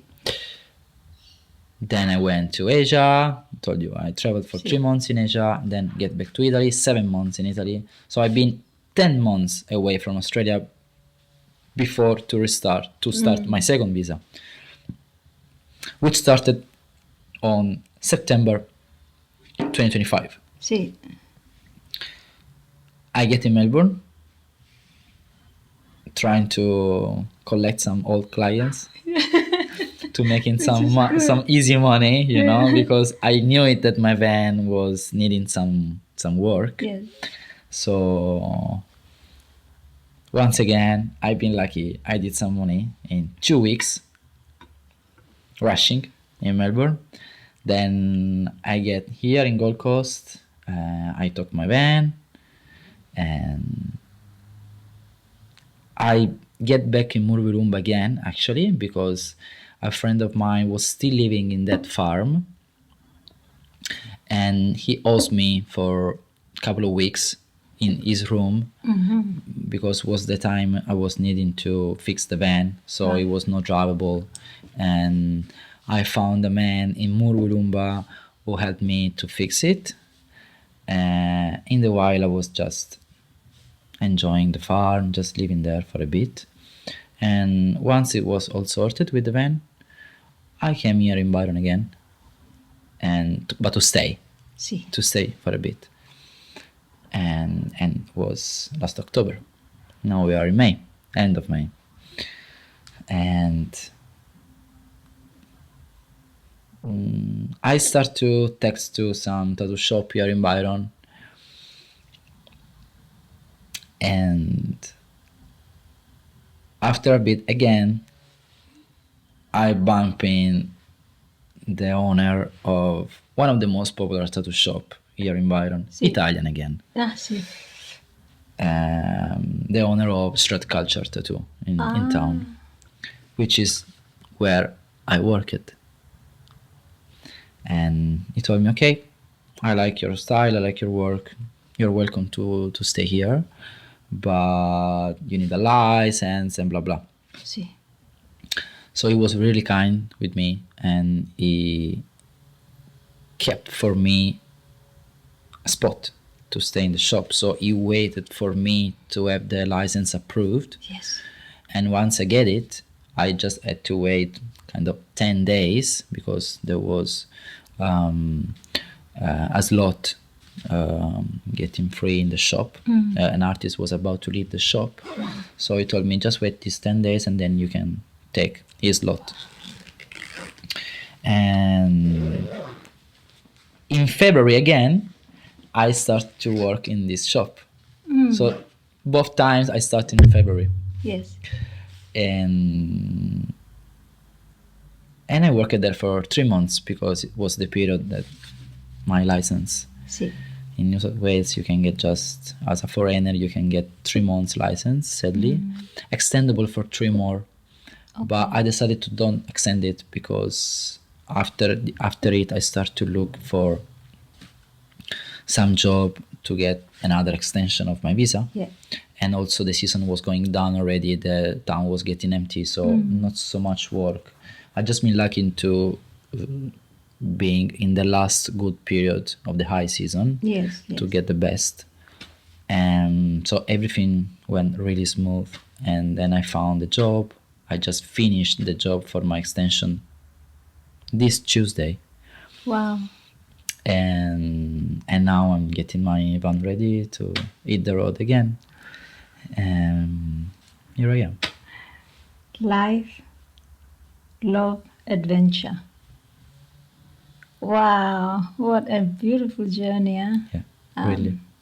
When it tells you when you practice what you love, you sharpen the skills, and it's just so easy to just say to people, here what I do. It's stunning. It's been stunning to me.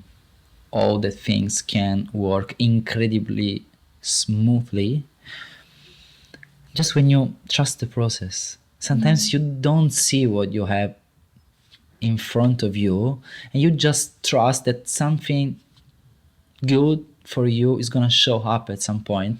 It show up. And this is a constant pattern you can find actually in my story. I just embraced that unknown for many times, and all the times the unknown gave me something good for me. Not good, perfect for me for that time, just because I was trusting the process.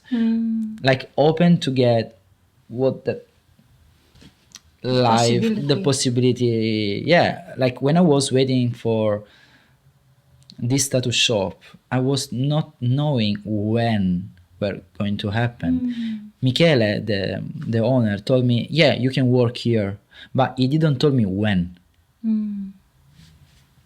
We had just a chat, and we say, I'll call you if and when a slot will be free for you. And at the time, I was working for solar panel installation company, knocking doors. Super hard job, but once again I did it because I interpreted it as a good chance for me to challenge my English skills. Okay. Because talking with other people, local people all the day long, it's such a hectic way to challenge yourself in language and start and try to sell them something they probably don't want. You need to sharp your skills a lot. Otherwise you are and useless. How did you go talking to people in English? I did well. Great. I did many sales actually. Yeah. Wow. I did many sales actually. Well done. But at some point I was already thinking to leave the job because I was not feeling good anymore with the job. Yeah. And I was actually thinking to quit. And one of the days I was with my team leader in the car coming back to Byron, and I got the message from Michele. And he told me, well, there's going to be a slot available for you starting from end of January. So hurry up to get the license. But the license is not that fast to get. So I went to the shop looking for some advice for it. And Spence, one of the tattoo artists, which is resident in the shop, told me, well, the workers at New South Wales service are such lazy. As every public worker, they just need a couple of clicks to approve your license. But they're just lazy. So call them and push them. Tell them you have clients waiting for you and that you need the license. Otherwise, you can wait months for it. Okay. If I would wait months, I would lose You would have my lost it, slot. So one call was enough. Wow. I did my application. You I got sent. the right advice. Yeah, really. Because everything worked in time in every step, thanks to this. Yeah. Because I did my application, I sent to the police the document required, and I waited like 3 weeks because we were going through Christmas holiday, so definitely was not a good period to push them, And so slows down. after the like in the first days of January, Oh yeah. still knocking doors, I took some time to call them, and an Indian woman replied me, a classic Indian woman behind the phone, in the office. And I told her exactly this. Well, I applied for my license, but I'm here to ask you if you can speed up the process a bit because I need it and I have clients waiting for me, blah, blah. And she told me, well, I can't promise you nothing because it's not on me, but I can write a note for the other office asking them to approving your license. 1 week after I got my license. Oh, very nice. It's so good. So then I texted Michele again, and I started to work there after 3 weeks, and was very good, but not for the same reasons why it was very good in Melbourne. Because here I went through a really commercial requests. Okay. Because it's a touristic place. Can you? So I did not have the space for my experimentation as an artist. See. That's what you mean by commercial. See. For sure, I sharpened my abilities in fine line style, for example, because it's the most requested style here. Yeah. Because it's trendy. Mm-hmm. So in every touristic place, the trendy style What's the trend? are the kings, right? What's the trend here then? The trend is just fine lines tattoo, easy tattoos, see. especially for girls. See. They just want the most tiny possible tattoo you can do on them. Also, if you explain them, well, this is not gonna be good looking for all your life because it's too tiny. Let me do it a bit bigger. I don't mind to make it smaller. It's just for you. I'm just giving you an advice. No. I want it tiny. Okay, let's make it tiny. So that's create a big amount of job because tiny tattoo are fast tattoo and well priced tattoo. So Oh yeah. especially in the last month and a half, I work a lot. Yeah, why is that? Even with painting for me, smaller. I did experiment to paint. Like there is the canvas that's really big, and I just made little squares. Like I divide it into little square and paint smaller, really small. Like even the face is like this small. Man, the detail is because I want details. It takes longer than if I do a big one. On a big canvas. I know. People think that fine line tattoo are easy. No, it's But the most difficult, because you work with such super fine needles, so every mistake is visible and super hard to fix. Oh, absolutely. So the especially when you're working on the skin, you know, you can't mess up because it's gonna stay there forever. See. You can just throw away the canvas. No, that's true. Except if you want to throw away your clients, you know, Absolutely. but you can't. Let's cut this arm and throw it away. No. It's a great challenge, though. Yeah, But, because I never went through that amount of fine lines tattoo daily. So for sure was a good training for me, technically speaking. Yeah, fine line tattoos are hard to do. You need to be super focused.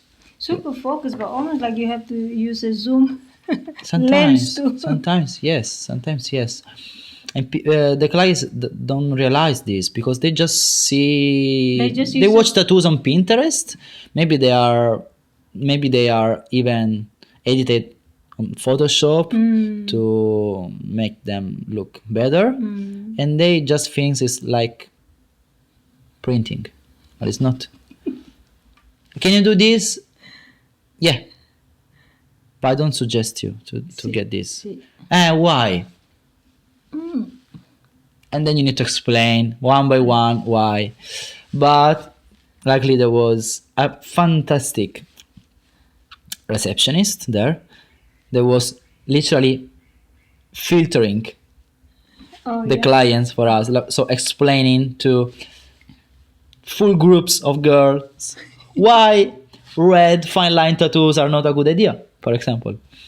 Or why too tiny tattoos are not a good idea. You think this is a challenge for most tattoo artists? These fine line tattoos? Could be a challenge, but I wouldn't define it a challenge. I would define it a source of frustration. Because except for the artists that want to make fine line tattoos, most of the artists have to do fine line tattoos to survive nowadays. Because I'm not the one who loves traditional tattoo styles, but I'm more on modern styles. Okay. But it's art in places like Byron, intending Byron as a touristic place, to find their own dimension, artistically speaking, their own style, because the clients push you to go in one direction, because this is what the society does. Try to homologate people, right? And I can see this, don't want to be offensive, but this is just what the experience show me, especially the girls. The girls can come into tattoo shop with a carry bag with all their insecurity, trying to fix it with a tattoo. And they don't allow you to start a tattoo if they don't get the approval from their friends. Oh wow. They don't. You make the stencil for them, and they don't look in the mirror to see the tattoo on them. They show the tattoo on the friends. It's the first thought, you know. Should be the opposite. Always looking for approval from others. Oh, yeah. The boys are different. The boys looks to look more masculine. It's a statement. They want the sick stuff, looking for you know? statement, yeah. Yeah, they want the sick tattoos. The girls want the lovely tiny tattoos. So what's the sick tattoos? What's considered like sick, cool tattoos for the guys? What do they consider? Your clients consider? I still don't understand this because they are so homologated in their reactions. The reaction of 90% of girl once you finish a tattoo is, oh my god, it's so cute, I love it. The reaction of the boys is, oh, that's sick. I see. 95% of people has this reaction. So it's hard to filter. You know what I mean? It's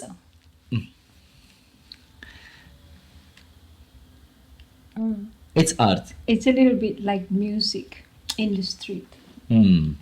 The one who sings all the pop, whatever culture music that you hear everywhere, the one who sings those covers, they get more audience, larger audience. It's about the ones who audience. sings originals, like, yeah, I don't know about that. I'm walking away. I don't know the lyrics. I don't know the music, and so sometimes the most common song that I hear, they get more audiences being sang by musicians as their cover.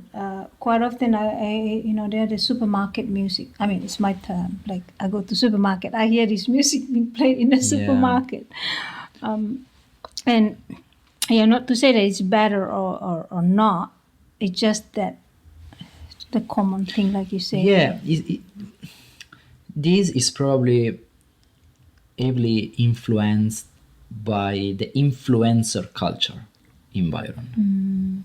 You know, because as you said, it's about Interesting. popularity.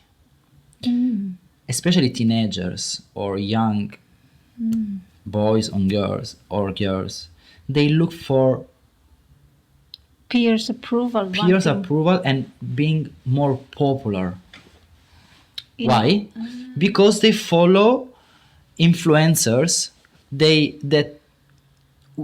who just show fakeness and set a standard. So they just want to follow the standard the influencer set. It's a way Because of that fitting way- in, you think? It's Sorry? a way of fitting in, you think? Yeah. Yeah. Yeah, 100%. It's a way to fill in. Yeah, because it's a place full of influencer, no? As Bondi Beach, Byron Bay, and other influencers. Yeah, used to not be. Up. Yeah. So I think the young generation is super influenced by influencer because they are the most into social media, Instagram, TikTok especially. So they want to follow their idols. So, and that's why the tattoos we do are so standard here. There is such a tiny space for experiments here because the people here come, it never happened here as in Melbourne. The people come in the shop saying, what do you like to do? I want a tattoo. What do you like to do? What do you like? What's your style? They don't care. They don't care about what an artist like to do most because they don't get that the stimulation of an artist start from that. What would it be like? Would it work for you as a tattoo artist? Because for me, like I set a policy for commission works where if you want me to do commission, let's say you want me to do a portrait of you, I would ask you to send a few photographs if you're far, so I can work with, like I would want you to choose the photograph that you mostly feel related, you really want me to do, but send me a few. Yeah. And then I would, I don't want to paint. Basically, I'll paint the photographs you want, but I set a policy where I have the liberty to paint it my style. It's my right to do it because it doesn't compromise my expression.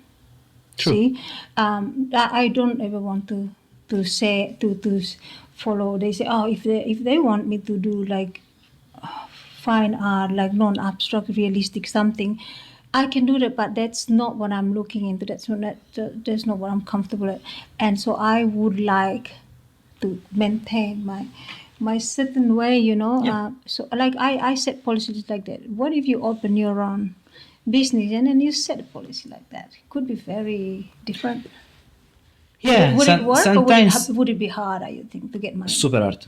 See. They just say thanks, goodbye, and they go somewhere else See. where they can get the tattoo they want without get any question about it. Well, I guess it's the same with art, with any. They look for the Painting. for the cheapest price, and they look for printers, not for tattoo artists. You know, because they want to have the closest version of the tattoo they saw on Pinterest or they saw on their favorite influencer. Yeah. Because that's sick. It's not sick what they like. It's sick what the influencer is wearing. It's so sad. It's so sad. And this is way more evident on the younger generation. Everything I said is more evident and recognizable in younger generation. Girls who come in groups in the tattoo shop. Yes. The boys tends to come more alone. Oh, yes. Because they feel stronger. Yes. By this. They go through the tattoo process by themselves because they get out of it and they feel stronger. This is what I feel. The girls come in groups, strictly. And usually there is one who leads the group. When you're in a group, there's always a leader.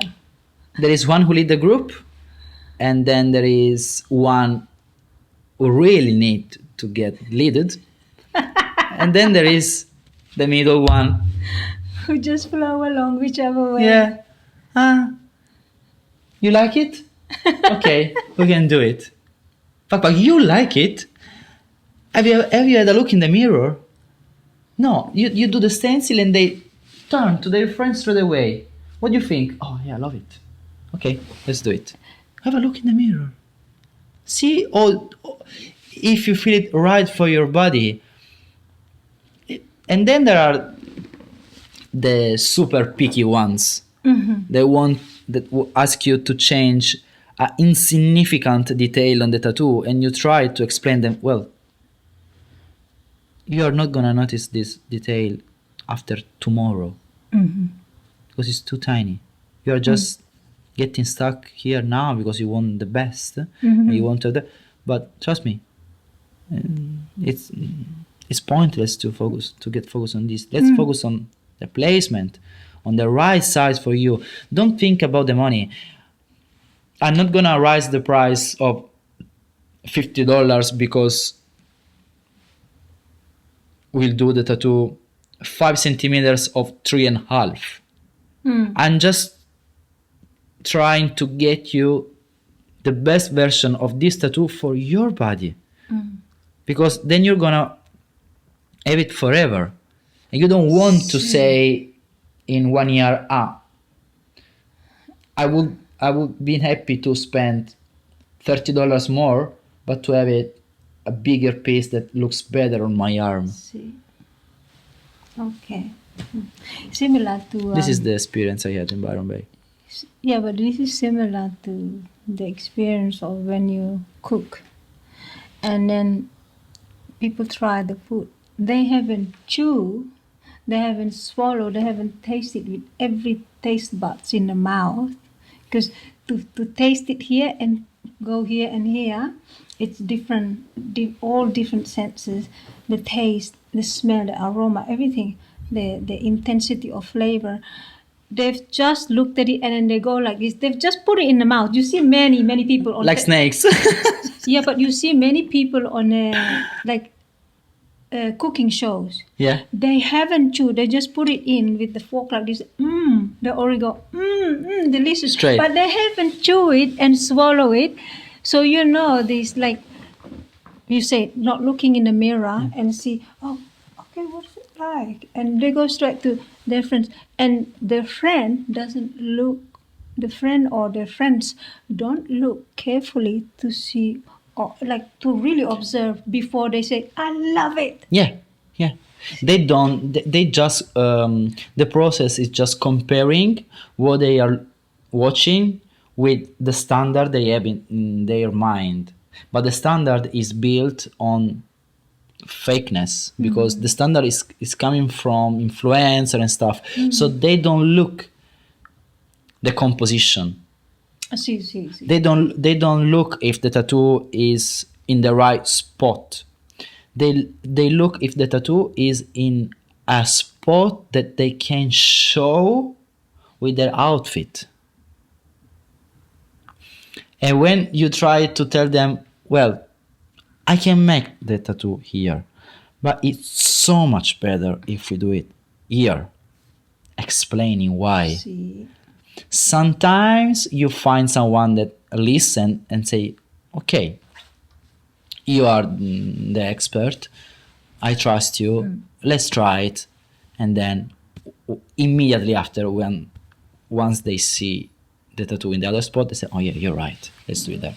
Thanks, let's do it. That's nice. But sometimes they just stuck there. Yeah. Yeah, This is so but I don't. Do you mind? I want to have it there. Do you? No, that's okay.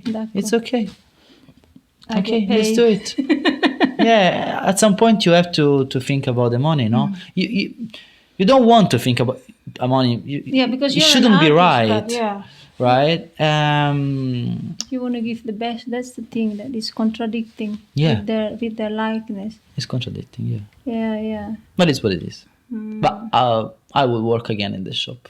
It was yeah, it was yeah. anyway a good experience because it's full of good artists and yeah, I really appreciate the environment inside, which is not easy at all with tattoo artists because most of the time they're mental people, bipolar and everything. The tattoo artists are crazy people. Yeah. So it's not easy at all to find a healthy work environment in a tattoo shop. Yeah, Sometimes you're there is exposed to so many different kind of characters and so much unhealthy competition inside. Sometimes not there. We were really well structured, super organized shop. So we were just need to think to tattooing. you know the when you mention how you as an artist you try to explain to them, it's I don't mind doing it here, but for me as an artist and knowing your Yeah. body and Yeah, the like anatomy seeing- of the body. yeah, where it best suits you. Yeah. You know that, and you explain to them, and they say, no, this is the same thing that I learned through zapatos, through scarpe. Shoes? Shoes. Zapatos. Through shoes and clothes. I don't like to talk about this stuff, but this is very important. And even hairstyle. Oh yeah. Oh yeah. See, because like I have very specific hair, and I get offered a lot for people to. Oh, I'm a hairdresser. Can I have your number so I can experiment with your hair? Blah blah blah. I give the number, but then as soon as that, I block their number. Because I don't want people to mess up with my hair. I don't. I know what I feel good about my hair and what looks good on me. And the reason I learned that is because I used to straighten my hair. I love it straight, yeah, just for the different look, because it doesn't look bad on me. But a friend of mine never knew that, my Russian friend never knew that I had, always see me with straight hair. One day, I was at their house. The mother saw me, came out of the shower with curls. And she was like, she was shocked to see my curls. She Sure. And she said, "This is so beautiful. This is so good." And ever since, I learned to understand. Don't go against when someone's reacting like that. Tells you how good it looks on you. And I learned. It's the same. Right. It's the same. Be open to this, and that's when I really like. I just live there a while. The same thing with the shoes. I listen to men. I went shopping for shoes one I time. need to stop you again in the toilet again. See, Sorry, I was resisting so much, but So what happened with these shoes? Thing, these shoes. What I You learned. listen to man. Went to a shoe shop. Okay, it's a ladies, shoes for ladies. I don't do shopping. Very rarely when I really need to find, because my policy is that I only have one pair of feet. So I don't mind changing shoes if it's not comfortable. I don't care how much I have to pay. I need to find the most comfortable pair because I can dance on it. I can wear it whenever with anything, anywhere. And so that's the policy. But of course, being a woman, also I like that it looks good on me. Yeah. And so sometimes, for what I think looks good on me, a guy would like, not sure about that. And I would say, yeah, but I like it. And so then they say, well, it's up to you. It's your choice. Right? But then I learned one time when a guy said, nice shoes look good on you. And that's when it clicks. That the only time a guy said to me, nice shoes looks good on you. And that was the first shoes that was not my choice. It was a pair of shoes that was suggested by a man in the shop to me that these will look good on you. And so I forced myself to get those shoes because I might just be wrong with all my choices. And that's one pair of shoes. You've been using that shoes? Ever since. Every day. And since when I buy shoes, I never buy shoes unless there's a man to tell me about shoes, where it looks good on me. If it's otherwise, no. I need that. It's really important to be open to other people's suggestions when you feel it when it's a genuine thing. Yeah. Because sometimes you don't want to have also the opinion where they say, it looks fantastic, but you look like a clown. They don't tell the truth. Per favore. It's just and this is the same reason why almost every time when a client follow the advice of the tattoo artist, then it get out of the shop happy. Happy. And sometimes they text us saying, thanks to let me change because now I really like the tattoo, the placement and everything. Luckily I did it 2 centimeters bigger because I'm happy now. If it was smaller, I wouldn't be that happy. Both sides happy. Yeah. So this has been an amazing amazing conversation.